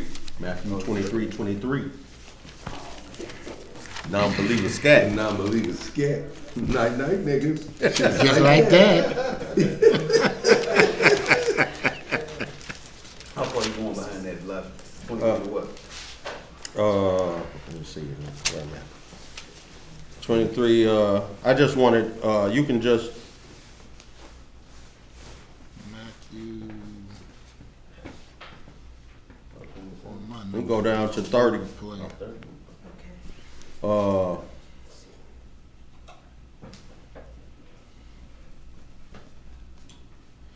31. 23 to 31. 23 to 31. I think it's there now. Luke 11 will go with that. So I'm gonna just give a couple of scripts to go with some of the scripts so we can move forward. Y'all, I don't know if we're gonna get into the story of Jezebel, but you can read it about it in 1 Kings and 2 Kings. So let's get some of these things under Christ, tithing under Christ, Melchizedek, the order of Melchizedek. After this, Matthew 23, right there, Luke 11:42, to go along with that, I want to jump over to Hebrews 7 after that, Matthew 23, and then go to Romans 3.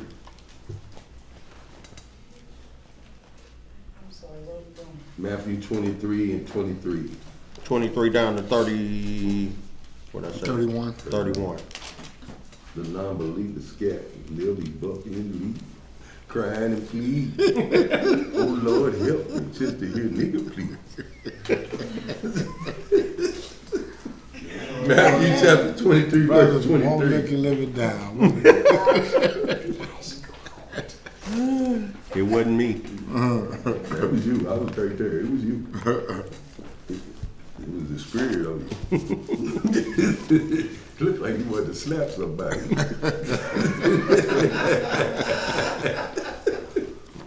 What you laughing at, Tommy? Matthew 23, verse 23. Woe unto you, scribes and Pharisees, hypocrites, for ye pay tithes of mint and anise, and cumin, and have omitted the weightier matters of the law, judgment, mercy, and faith. These ought ye to have done, and not to leave the other undone. So where was the mercy, faith, and judgment in that conversation in the church with Brother Terry and the pastor? Wasn't no mercy. Wasn't no mercy. He like, hey, give me the money. I got bills to pay. Give me the money. People want to ask, well, a pastor got to have a new house and a new car. Uh-oh. Don't ask. No questions. Just give me the money. I knew where he was going to. It's like the dude I was locked up with said, I want my pastor to ride in a new car. But I asked him, he ain't help you with your bail to get out of here? Right, you heard. He said, no. He praying for me. Praying and rolling. Okay. Verse 24. Ye blind guides, which strain at a net and swallow a camel. So you straining at the traditions of men. Give me that money. But you ain't dealing with righteousness. You ain't told the people they sins. Matter of fact, you telling there ain't no such thing as sins because you saying the law is done away with. Do as thou wilt. We're gonna shoot Mr. up over there. Maybe 2 times more the child of hell than himself. That's right. Yeah. Read on. Verse 25. Woe unto you, scribes and Pharisees, hypocrites, for ye may clean the outside of the cup and of the platter, but within are full of extortion and excess. That's what they doing, extorting money. They just extorted that brother. And then gonna tell them, you know, if you don't give us that money, you gonna start getting sick. Your car gonna break down. They ain't telling y'all you finna have a world of hurt on you because you didn't give me your money.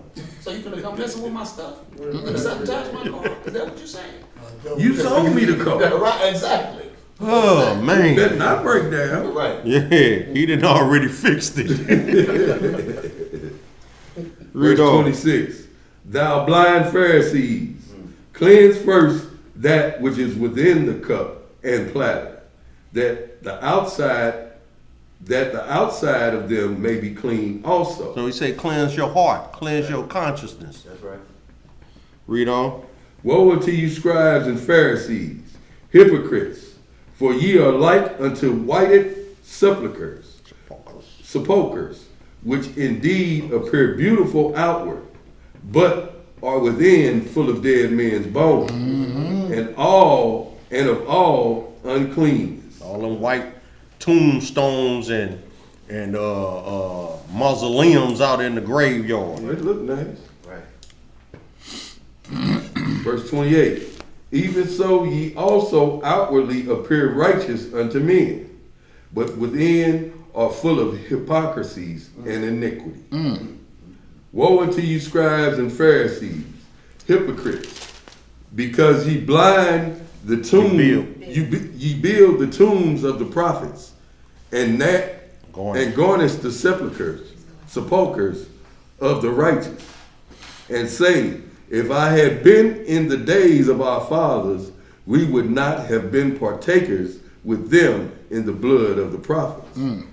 Wherefore ye be witness unto yourselves, that ye are the children of them which killed the prophets. So we dealing with, and so that's what I'm saying, we dealing with them same people. The same spirits is in the earth. The people that our brethren and our forefathers and patriarchs dealt with, we dealing with their offspring today. We are the offspring of the prophets and the elders and the patriarchs.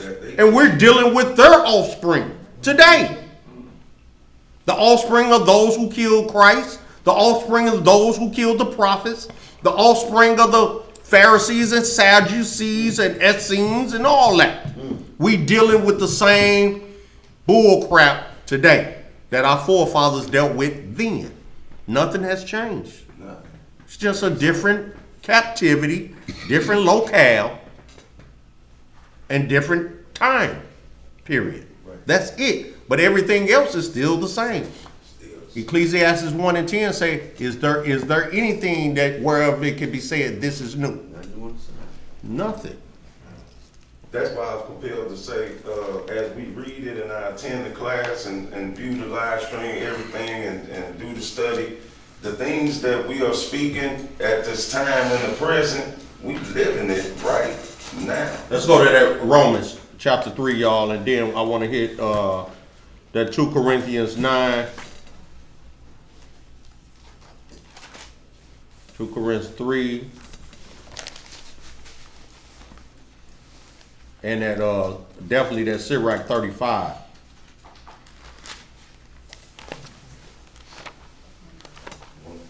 So you want Romans first? Yeah, let's get that Romans first. Romans chapter 3, verse 21.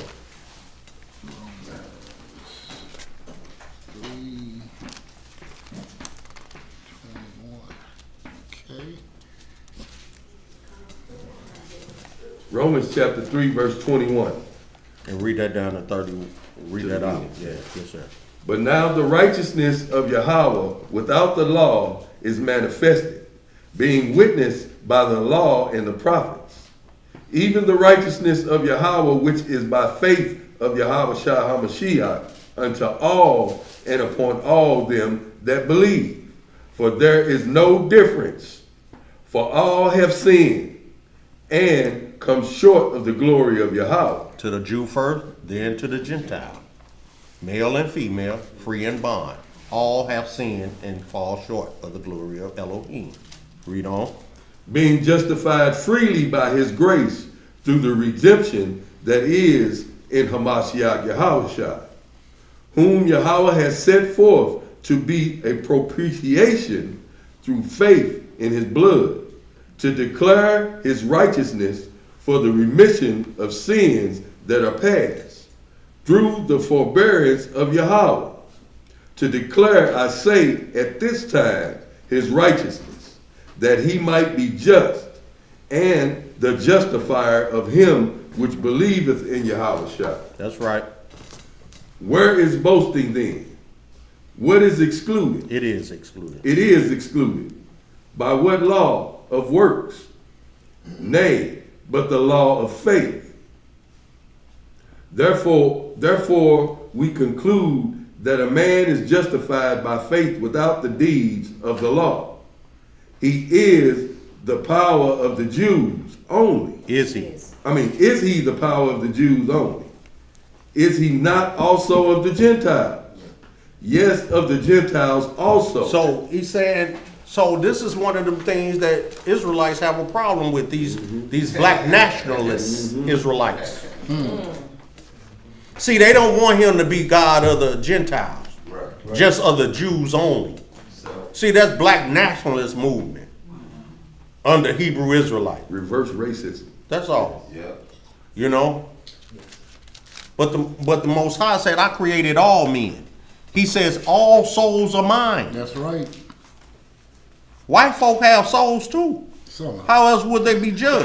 Now they may act like they don't. They may act like they don't, but there's a lot of Israelites act like they don't have a soul. yeah. Because it was Israel that clowned and acted a fool before Esau was even on the map. Worse than anybody else. Matter of fact, Christ said we have done more than the Gentiles in wickedness. He said it'd be more tolerable for Sodom and Gomorrah than it will be for us. They ain't done half of the wickedness we've done. Now that's crazy. Everything they did to us, we was doing it to ourselves first. So Christ says the Gentiles, and Paul said the Gentiles can be saved through faith if they do the deeds of the law. Through faith. The law was given unto us and we don't even do it. Nor do we believe in it. Read on. Verse 30. Seeing it is one power which shall justify the circumcision by faith and uncircumcision through faith. Do we then make void the law through faith? Yah forbid. That's right. Yeah, we establish the law. So the law of the commandment of tithing to a particular people is done away with. The law of tithing still exists. It's free will. Still supposed to Give help what those unfortunate. help charity availeth much. And when you talk about the people on the street with the same Because Christ sign says, that day, even though you've done all the commandments, if you have not charity, you have nothing. yeah, the real poor. What's the difference in Melchizedek and Aaron? Who? What's the difference in Melchizedek and Aaron? Oh yeah, big difference between Melchizedek and Aaron. Aaron is fleshly. That's right. Melchizedek is spirit. That's right. Okay, let's go to Hebrews 7. Let's get this Hebrews 7 under our belt real. We definitely got to get that. And then we go into some of these others. I definitely want to hit that Sirach. We definitely got to hit this 2 Corinthians 9 because Christ says he loves a cheerful giver. A free will offering is what he requires because you're giving from the heart to help your fellow brethren that has not. See, that's what the act the act of Paul and them and the apostles when they had everything in common. We'll read that in Acts 4 and 5 and how Ananias and them tried to trick blaspheme the Holy Spirit and keeping back portions of the money. But these people were given a whole bunch because they had plenty. They had increase. Right. So they were able to give a lot. They had increase. They had multiple lands. They had multiple vineyards. They had abundance of change of apparel. Okay? They had these things in abundance. So it was no problem for them to give a portion of this away, a portion of that away. They had it in abundance. They weren't missing anything to help my fellow brethren out.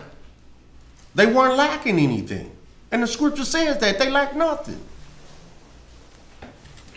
James chapter 1.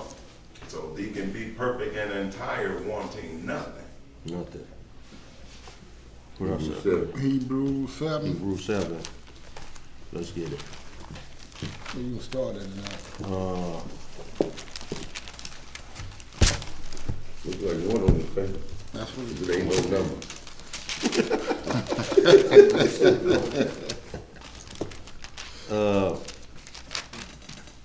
You get another I know it started at 1. Yeah, it started 1. I know you starting at 1. Mm-hmm. It's just what we're going all the way through. We just go to 16, 17. Okay, let's see. Hebrews 7, 1 through 17. Then we'll go to that 2 Corinthians 9. What we looking like on time? 4:35. 4:35. Okay. All right, family, we're going to be reading in the book of Hebrews, chapter 7. Start the reading in verse 1. Let's get some understanding, family. For this Melchizedek, king of Salem, priest of the Most High Yah, who met Abraham returning from the slaughter of the kings, and blessed him. So we just read about that in Genesis 14. We read about it in Jasher 16. Same Shem, high priest of the order of Melchizedek. Read on. Verse 2. To whom also Abraham gave a 10th part of all, first being by interpretation king of righteousness, and after that also king of Salem, which is king of peace. That's right.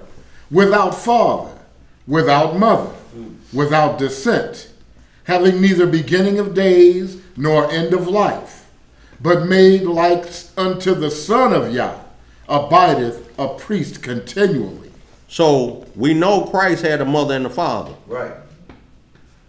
So did Shem. But the Ancient of Days does not. And so the order of Melchizedek comes from the Ancient of Days.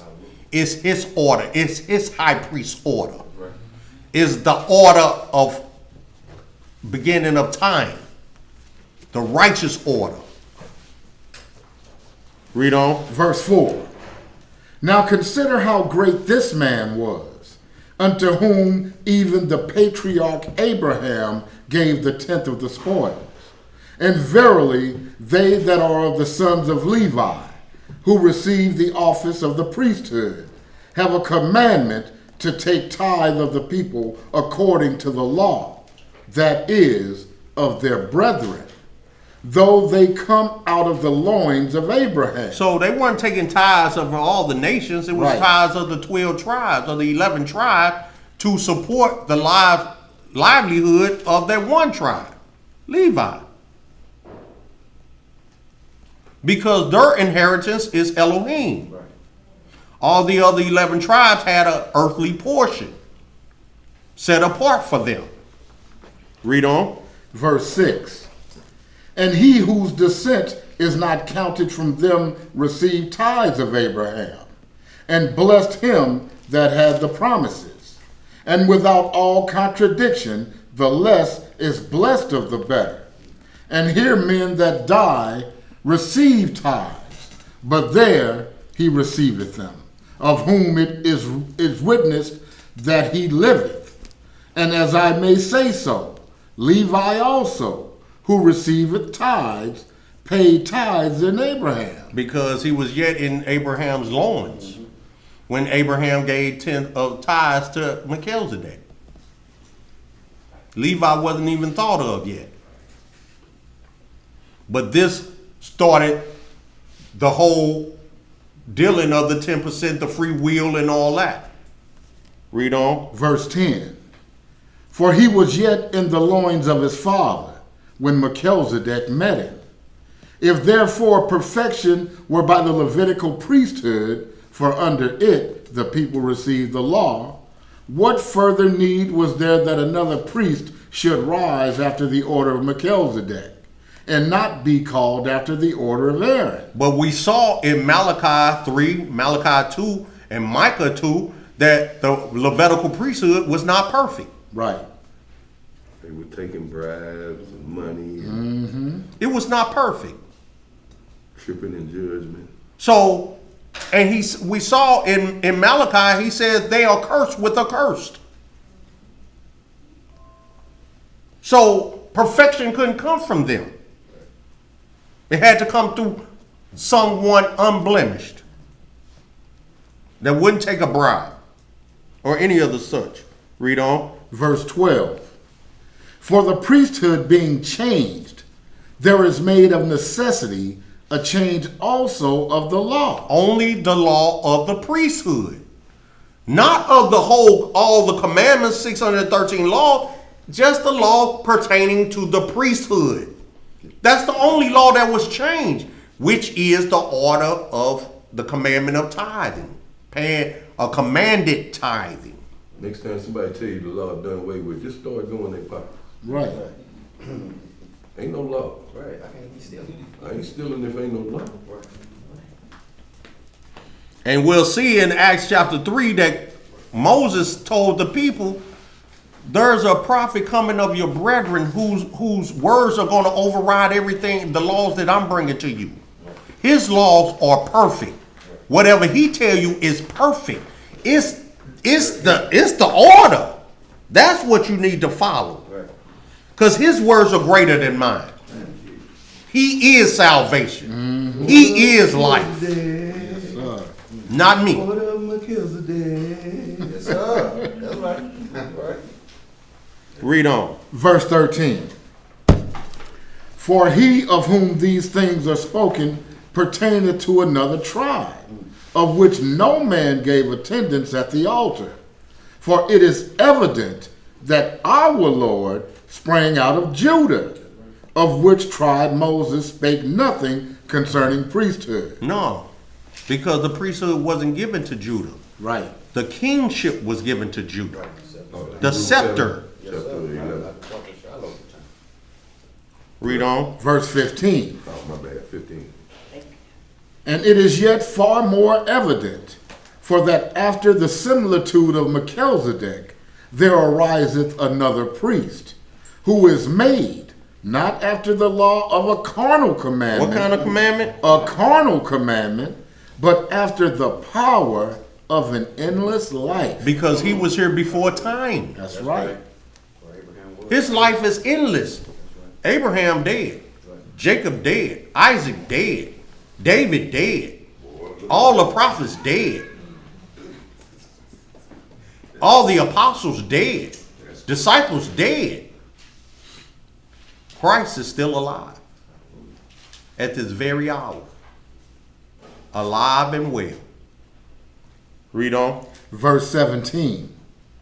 For he testifieth, thou art a priest forever, after the order of Melchizedek. Forever? Forever.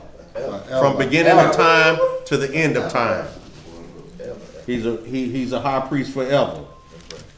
The high priest was taken from Aaron and them and his offspring because of disobedience. All right, let's go to what I say, 2 Corinthians. 2 Corinthians, yeah. I think it was 9.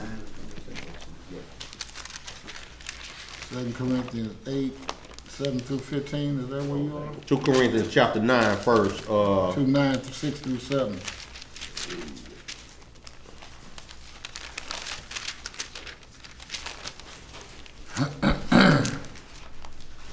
We're going to be reading in the book of 2 Corinthians, chapter 9. Before we get started, y'all, is there any questions? So far, so good, bro. None in the chat. Chapter 9, verses 6 and 7. That's what you want on? Yeah. All right, family, we're in the book of 2 Corinthians, chapter 9 and verse 6. But this I say, he which soweth sparingly shall reap also sparingly.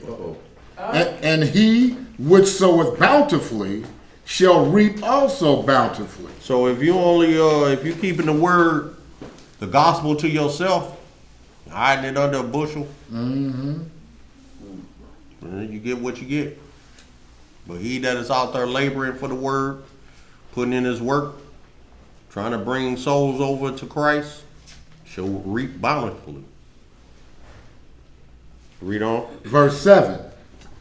Every man according as he purposeth in his heart, so let him give, not grudgingly, or of necessity. Or of what? Or of necessity. For Yah loveth a cheerful giver. Here, A2. And Yah is able to make all grace abound toward you, that ye, always having all sufficiency in all things, may abound to every good work. 9:2. As it is written, he hath dispersed abroad, he hath given to the poor, his righteousness remaineth forever. That's what the free will is for, to help out your fellow brethren that's right. without. That's it. Stand in the gap. That's what it's for, y'all.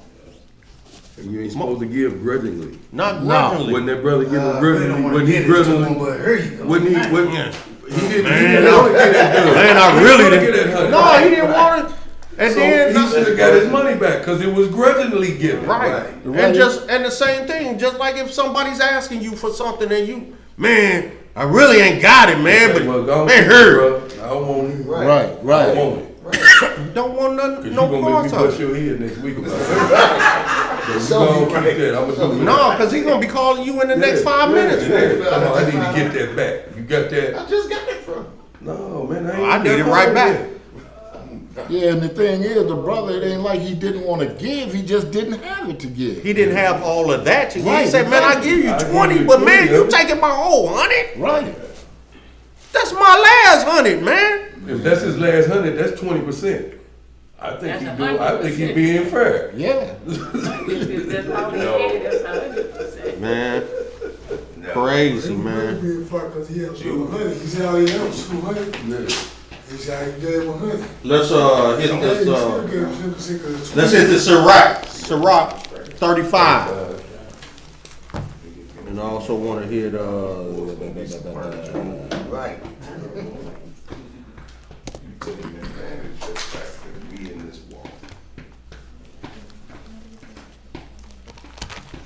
where we at on time?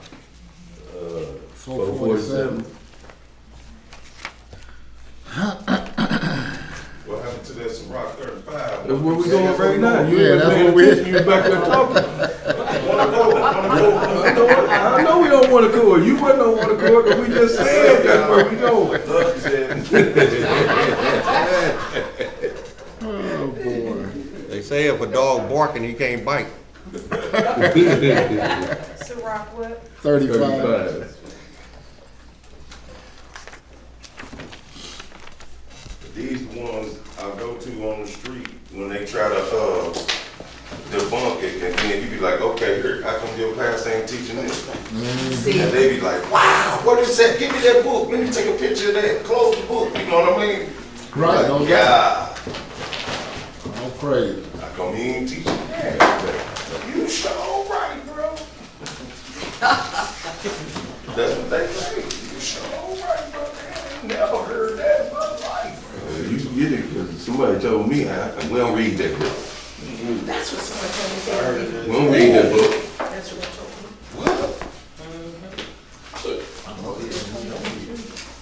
They don't know what they They speak. read Revelation and Malachi. And they so quick to say it. There's some Israelites that don't read this book. There's a whole bunch of Israelites that don't read this book. They don't believe this book. Like, that's the first time I heard that. They ain't hard to find.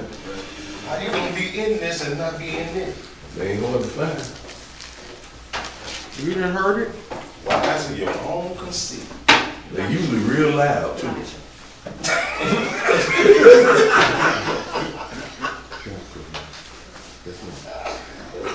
Yeah, huh? Do it your way. Your sarcasm makes me recognize. I know, I'll call you, Mom.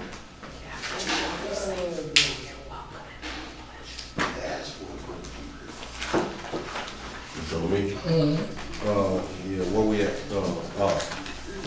Sirach 35. 35, what verse? What you like? Thank you, Mom.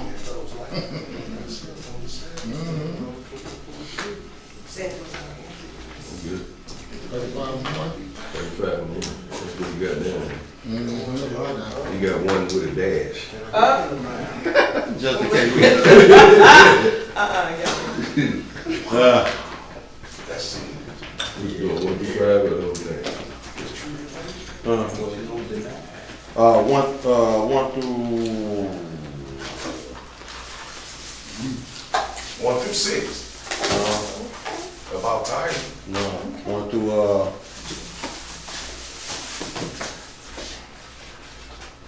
go 1 through 13.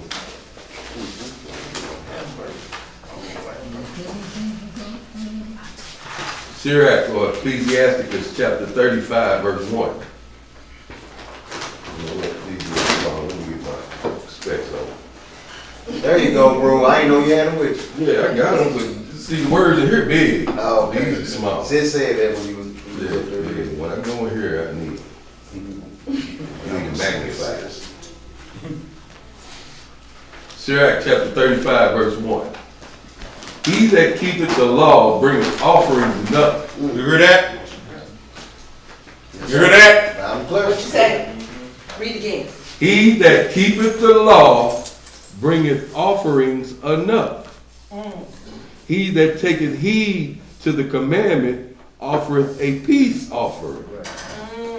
Because you're going to love your brother. Come on. He that requireth a good turn offereth fine flour, and he that giveth alms sacrifice praise. To depart from wickedness is a thing pleasing to the Most High, and to forsake unrighteousness is a propitiation. Thou shalt not appear empty before the Most High. For all these things are to be done because of the commandment. The offering of the righteous maketh the altar fat, and the sweet savor thereof is before the Most High. And when you see the sweet savor, that means the obedience. Right. That's what he's smelling, obedience. It's not like he's sitting at the on his throne with his nose open and doing that. No, he's pleased at your obedience. The showing of obedience. Read on, brother. The sacrifice of a just man is acceptable, and the memorial thereof shall never be forgotten. Give the Most High his honor with a good eye, and diminish not the first fruits of thine hands. In all thy gifts show a cheerful countenance. That's right. And dedicate thy tithes with gladness. Free will, not grudgingly. Right. Shalom. I'll call you. Not grudgingly. And not by force. Obedience over sacrifice. Obedience over sacrifice. Most High say he loves a cheerful giver. That's right. Read on. Verse 10. Give unto the Most High according as he has enriched thee. And that's when you prosper, right? Right. As you be enriched, give that to the Most High. Give praise, glory, and honor. And also extend something to the brethren that don't have. Most High love that. That you looking after your brother. He ain't got nothing. But you ain't trying to do it to be seen on me. Here, take a picture of me giving the brother something. Put this on YouTube. It's Tell a me video, that. dog. I'm gonna say, go ahead. And I'm gonna club you upside your head right as I push snap. No, I'm not. I ain't gonna But cats are doing that. Shabbat shalom. Shabbat shalom, mama. We good, Imam. No, we good. LC, you good? You get your plate? Yeah. Okay. Because Daniel told me to make sure you got one. Go home with? Yeah. Okay, you got it? Yeah, when you see any of the things back this weekend. Bring my containers back, that's all. Love y'all. Love you too. Love you too, Imam. Okay, where was it? Yeah, 10. Sounds good to me. Verse 10. Give unto the Most High according as he has enriched thee, and as thou hast gotten, give with a cheerful eye. For the Most High recompenseth and will give thee 7 times as much. Do not think to corrupt with gifts, for such he will not receive, and trust not to unrighteous sacrifices. For the Most High is judge, and with him is no respect of person. So don't think you're going to bring some blood money, offer blood money to the poor or to the house, to the storehouse or anything of that nature. I can't say He said, up and get turkey. no, you can't bring in the price of a whore or a dog. He said, no, leave that blood money out there. That ain't gonna be no good to anybody that's in need, because it's blood money. Right. Read on. He will not accept any persons against the poor man, but will hear the prayer of the oppressed. He will not despise the supplication of the fatherless, nor the widow, when she pours out her complaint. That's good. Okay. You did say 13. Let's hit this, since we're in this Sirach 33, 19 Yep, 19, 20. and 20. Sirach chapter 33, verse 19. Give not thy son and wife, thy brother and friend, power over thee while thou livest, and give not thy goods to another, lest it repent thee, and thou entreat for the same again. Ain't that what happened on that video? The man wanted his money back, but his wife gave what belonged to him to another man. Right.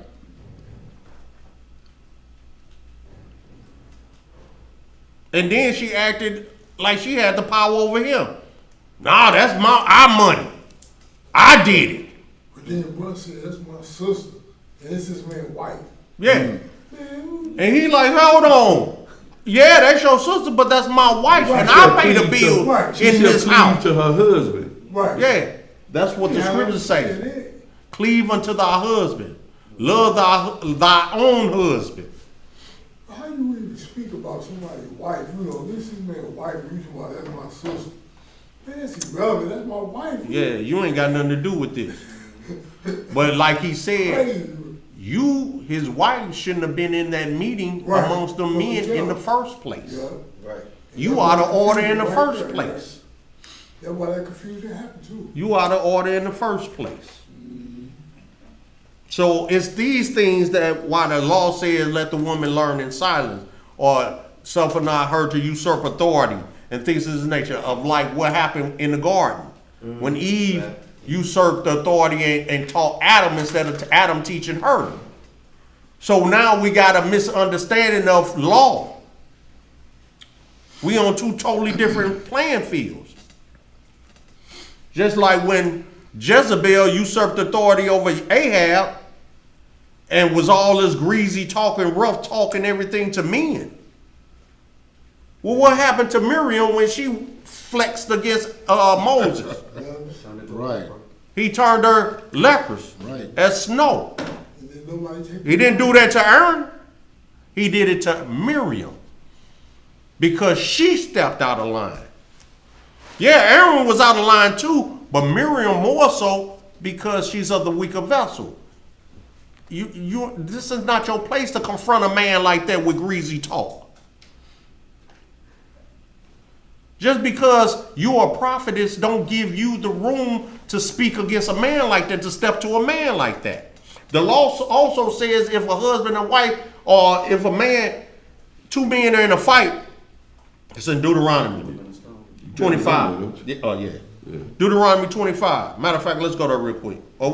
Let's finish this. Last one. Yeah, verse 20. As long as thou livest and hast breath in thee, give not thyself over to any. So don't give your power over to anyone. If you're the man of the household, you be the man of the household. You have the final say of what goes on, what happens economically, and whatever happens spiritually and everything in that household. Right. You have the final say so, because guess what? If anything goes haywire, who they gonna blame it on? The man. So you have to take responsibility of that. And he said if a man can't take care of his own household, he's worse than an infidel. You need not have a family. Be solo bolo. Where was we going on? Deuteronomy 25. Deuteronomy 25. Let's hit this law about what happens. 11 through 12. Yes, sir.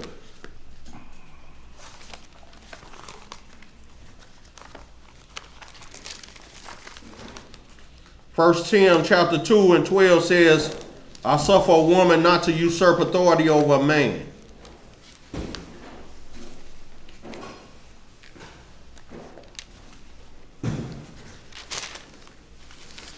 Deuteronomy chapter 25, verse 11 and 12.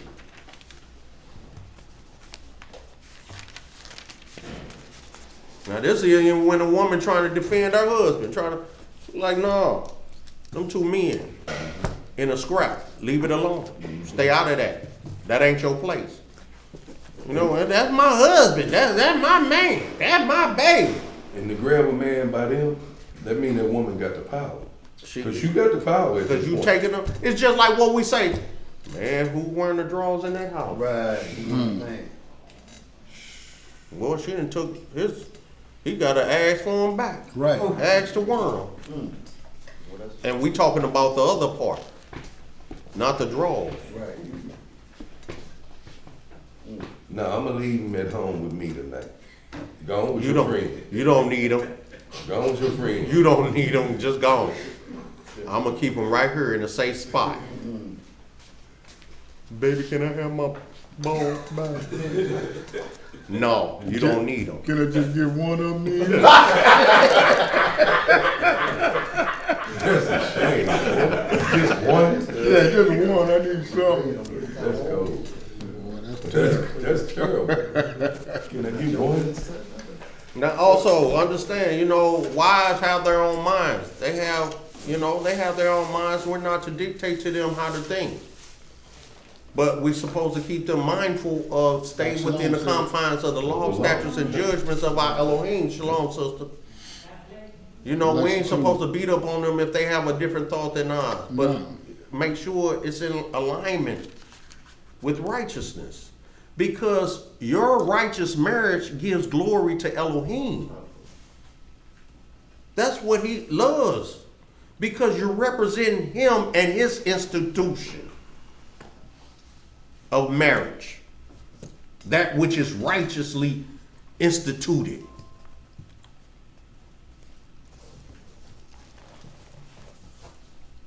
All right, family, we're in the book of Deuteronomy, chapter 25, and we'll read verses 11 and 12. When men strive together one with another, and the wife of the one draweth near for to deliver her husband out of the hand of him that smiteth him, and putteth forth her hand, and taketh him by the secrets, then thou shalt cut off her hand. Thine eye shall not pity her. Because what she have done has usurped authority over the man by grabbing over him, both of them. because over everything, Over and both because of them. The whole situation. she's taking the matter literally into her Into her hands. own hands. Yep. Mm-hmm. And so now by doing that, she's acting as the man. And guess what she's gonna do next? She's gonna start commanding her husband around. I'm gonna do you like I did him. You couldn't even handle him. If it weren't for me, I had to step in and save you. He was beating the brains off of you. Now sit down and pee.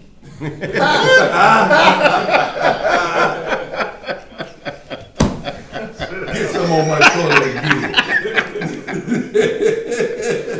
Ooh, that's harsh. That's authority, boy. That's harsh. That's some real authority right there. That's very harsh there, man. That is very harsh talk there. Oh, yeah, it's 5:04. Yeah. Okay. Told you we weren't going to get through this book. The book. Oh, these just the notes. Talk about all these just the notes. Mm-hmm.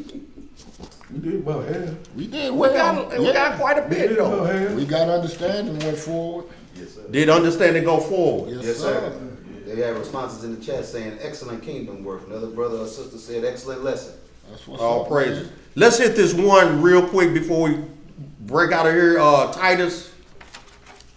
This is about how to deal in the family instructions for the family, and also understand the Most High has created order. Order creates peace. Establishes peace. 1 Corinthians chapter 11, we see the order that the Most High has ordained. Right. The Most High, Ancient of Days, Christ, His only begotten Son, man, woman, child. That's the natural order of things. So everything runs smooth. Everybody has an office. Everybody has a position to play. Stay in your lane. Woman, stay in your lane. Man, stay in your lane. Men have a duty to their and responsibility to the wives. Wives likewise have a duty and responsibility to the husband. They both in unison have a responsibility to that whole household, the children, to maintain order, that all glory, honor, and worship be given unto Elohim. That's the whole makeup of the family structure. That's what he ordained. That's what Adam and Eve, the whole making of the animals, it's all about family structure. Unity, love, obedience, and order. What's so hard about that? Tuba. Yeah, Hebrew Tone in the chat got a question. He asked, Shalom family, was it wrong for that sister in Kansas City that smoked that heathen who was killing her boyfriend? I don't know the situation. I don't know the situation. Nothing about that situation. I can't comment on it, brother, because I don't know the situation. I don't know the story or anything. So that's hard for me to even speak on, brother. That was it. Let us look into the matter, and Right. then we can talk on it. Right. But I can't speak on something that I know nothing of. Right. Anything else? Let's hit this Titus right quick before we bounce out of here, y'all. Chapter and verse. Titus chapter 1. Let me see. Let me get there.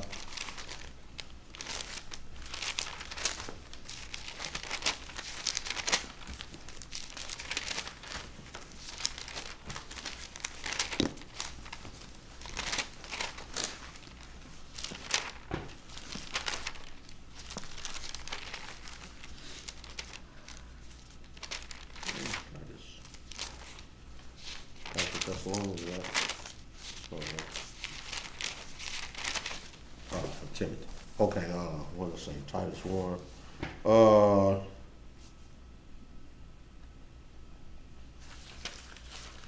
Let's do the Titus 1 and 6 to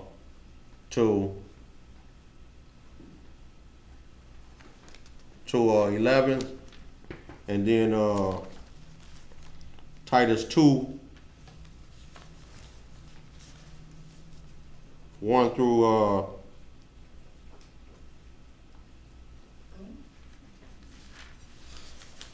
2, all of 2, if we could get through it. All right, Titus chapter 1, 6 through 11, and then Titus chapter 2, 1 through, what did I say, the whole thing?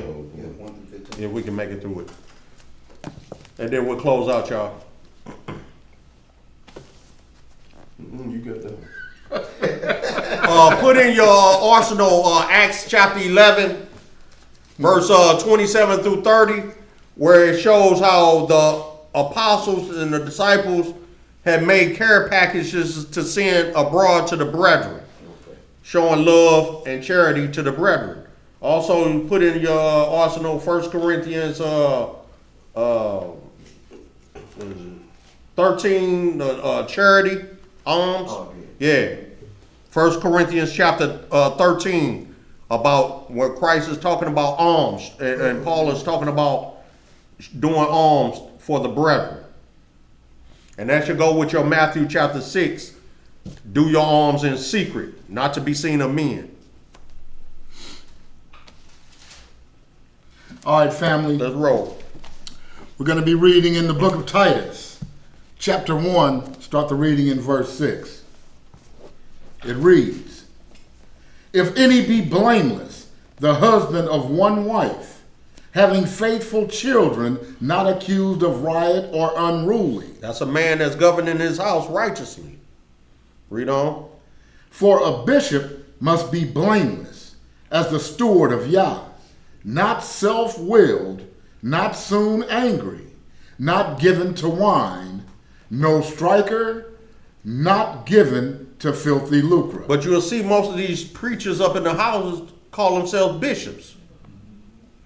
But they flirting with every woman in the congregation. 9 times 10 he a striker, because he don't want her doing nothing that he doing. And if he find out, he gonna beat on her or abuse her verbally or spiritually. Not self-willed. He's self-willed because he want it all for himself, right. And he's given to filthy lucre. They want all the money. Don't ask. No questions. Just give me the money. Read on. Verse 8, "But a lover of hospitality, a lover of good men, sober, just, holy, temperate." And sober means he can't drink. He just in moderation. He has control over what's happening. And he's in a season, out of season. He ain't waking up talking about why my lip fat. Right. Or why I'm wet. Oh, wow. Yeah, that's another one. That's a good one. Where are my panties? Verse 9, "Holding fast the faithful word as he has been taught, that he may be able by sound doctrine, both to exhort and to convince the gainsayer. Is the preachers doing this? No. Not at all. Read on. For there are many unruly and vain talkers and deceivers, especially they of the circumcision. Especially they of the circumcision. And that's who? Israel. Y'all see it every day? We just saw it. Or those that heard it earlier. Read on. Whose mouths must be stopped, who subvert whole houses. Ain't that pastor subverting that whole house? Yep. Because he got the wife and the money. Right. Read on. Teaching things which they ought not. See, if you don't tithe, something bad gonna happen to you. You might have an accident. You might get sick. I might punch you in the mouth. Hey man, that just made me think about something real quick off the subject. I saw a video earlier where this brother was talking to this white guy. He asked the white guy, man, why you throw something at me, man? Man, what you tripping off, man? Don't throw nothing at me. Why you throw it? He say, why ain't you ducked? You should have ducked. He say, what? He say, you should have ducked. He stole the white boy in the mouth. He say, you should have ducked. Sounds about right. Read on. Teaching things which they ought not, for filthy lucre's sake. That's what you want. Yeah, that's it. When Jumped over the two. Said. Just gonna calm down like that. And then we gonna close out, y'all. I think I did more than you. You might have. When anyone say you might have, that means yeah, you did it. Titus chapter 2, verse 1.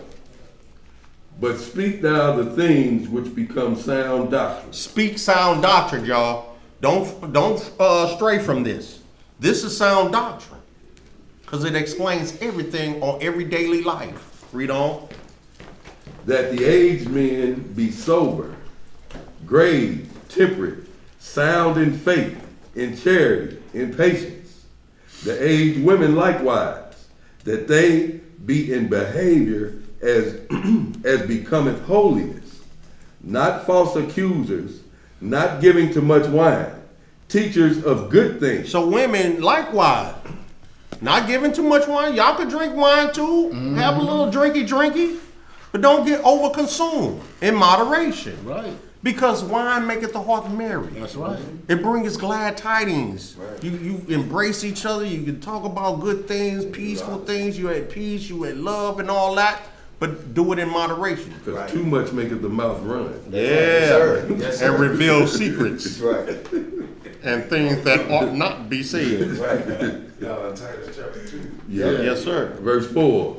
That they may teach the young women to be sober, to love their husbands, to love their children, to be discreet, chaste, keepers at home, good, obedient to their own husbands.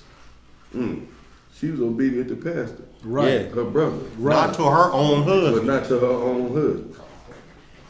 She should have talked to him about putting that money in that place. Yeah. But he didn't even know she gave up his W-2. Yeah. He's like, man, she done gave up his pay stubs and everything. All that little personal information. In most houses, some walls would have been rocky. Yeah. Boy. He like, shit, I ain't know how much I made. He know how much I He made. looked back like, Yeah. she like, I gave it to him. Who's to say what happened when the camera got cut off? Boy. That's what I'm So it saying. was some furniture. It ain't gonna be moving. it ain't gonna be no peace at that house. Right. Cause he told her, hey, you need not say nothing else today. And he meant that. Right. Today. And told her brother, oh, the next time me and you talk, it's gonna be in wife beaters. Right. You need to call before you pull up on my house. Right. He said, cause me and So you we ain't even cool we like gonna that be no in more. wife beaters the next time me and you have some holler. Not good. Read on. That the word of Yahweh be not blasphemed. Young men likewise exhort to be sober-minded, in all things showing thyself a pattern of good works, in doctrine, showing uncorruptness, gravity, sincerity, sound speech, that cannot be condemned, that he that is of the contrary part may be ashamed, having no evil thing to say of you. Exhort servants to be obedient unto their own masters, and to please them well in all things, not answering again, not prolonging, but showing all good fidelity, that they may adorn the doctrine of Yahweh our Savior in all things. For the grace of Yahweh that bringeth salvation hath appeared to all men, teaching us that deny ungodliness and worldly lust, we should live soberly, righteously, and godly in the present world. Look for that blessed hope and the glorious appearing of the great power of our Savior, Yahweh HaMashiach, who gave himself for us, that he might redeem us from all iniquity, and purify unto himself a peculiar people, zealous of good works. These things speak and exhort and rebuke with all authority. Let no man despise thee. Hallelujah. You'll see that priest of the Levite priests, we're all now priests. We are a nation of priests now. 1 Peter chapter 2, verse 9. Priesthood, royal priesthood. Royal priesthood. So now the priesthood is given unto the whole nation of Israel, in which we're to tithe in free will and charity and alms to the brethren that are without. This is showing love and grace and honor and glory unto our Elohim. This is what he requires. This is tithing under Melchizedek. All right. So is that matching up with where he say, when you see one of mine, feed him? Yeah. You know, Yeah, show him charity. him up. Cause he asked them, he said, you talk calling me good, but y'all ain't gave me no love. Y'all ain't gave me nothing to drink. Y'all ain't done nothing for me. Didn't even kiss me when I came in. Whenever did we not clothe him? Like, when you rejected your own brethren, you rejected me. Yeah, exactly. So when we reject our own brethren, and we know it, we have it in our power to help our brethren, and we reject it for whatever selfish reason. I'm saying, I got you. I done chalk that one up.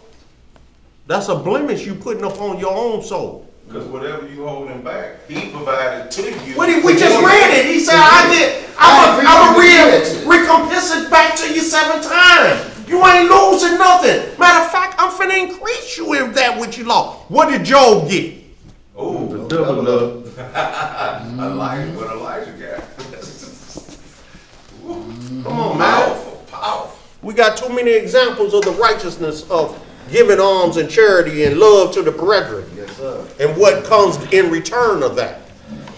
You might get an extra day on your life. Ooh, hallelujah. Look at that. One day would be precious if you lost it today, wouldn't it? Yeah. To have to tomorrow, that would be precious. Right. All right, family. We're going to get this closing prayer. I'm finna turn this way. And it is with the Most High. You want me to pull out the compass so you can see it? No, I got it. I believe you, bro. Okay. I believe. We're going to get this closing prayer with the Most High's permission. And it's in the name of his only begotten and beloved Son, our Lord and Savior and our Redeemer. He's our uncrowned King, Yahushua HaMashiach. And we know him as Jesus the Christ, y'all. Long live the King. Long live the King! Reading in the book of Psalms. Read. In the 36th chapter, it reads, "The transgression of the wicked saith within my heart, that there is no fear of Yah before his eyes. For he flattereth himself in his own eyes, until his iniquity be found to be hateful. The words of his mouth are iniquity and deceit. He hath left off to be wise and to do good. He deviseth mischief upon his bed. He setteth himself in a way that is not good. he abhorreth not evil. Thy mercy, O Yahweh, is in the heavens, and thy faithfulness reacheth unto the clouds. Thy righteousness is like the great mountains. Thy judgments are a great deep. O Master, thou preservest man and beast. How excellent is thy loving kindness, O Yah. Therefore, the children of men put their trust under the shadow of thy wings. They shall be abundantly satisfied with the fatness of thy house, and thou shalt make them drink of the river of thy pleasures. For with thee is the fountain of life. In thy light shall we see light. O continue thy loving kindness unto them that know thee, and thy righteousness to the upright in heart. Let not the foot of pride come against me, and let not the hand of the wicked remove me. There are the workers of iniquity fallen. They are cast down, and shall not be able to rise. Hallelujah! Say it! All right, All y'all. praises. If you got a shepherd or two, we Not greatly be able to appreciate rise. it. We love y'all. May the Most High keep you. Have mercy and bless. Yes, sir. Y'all bless. Thank y'all for coming out. Good night. Fold up. Hey, Russ.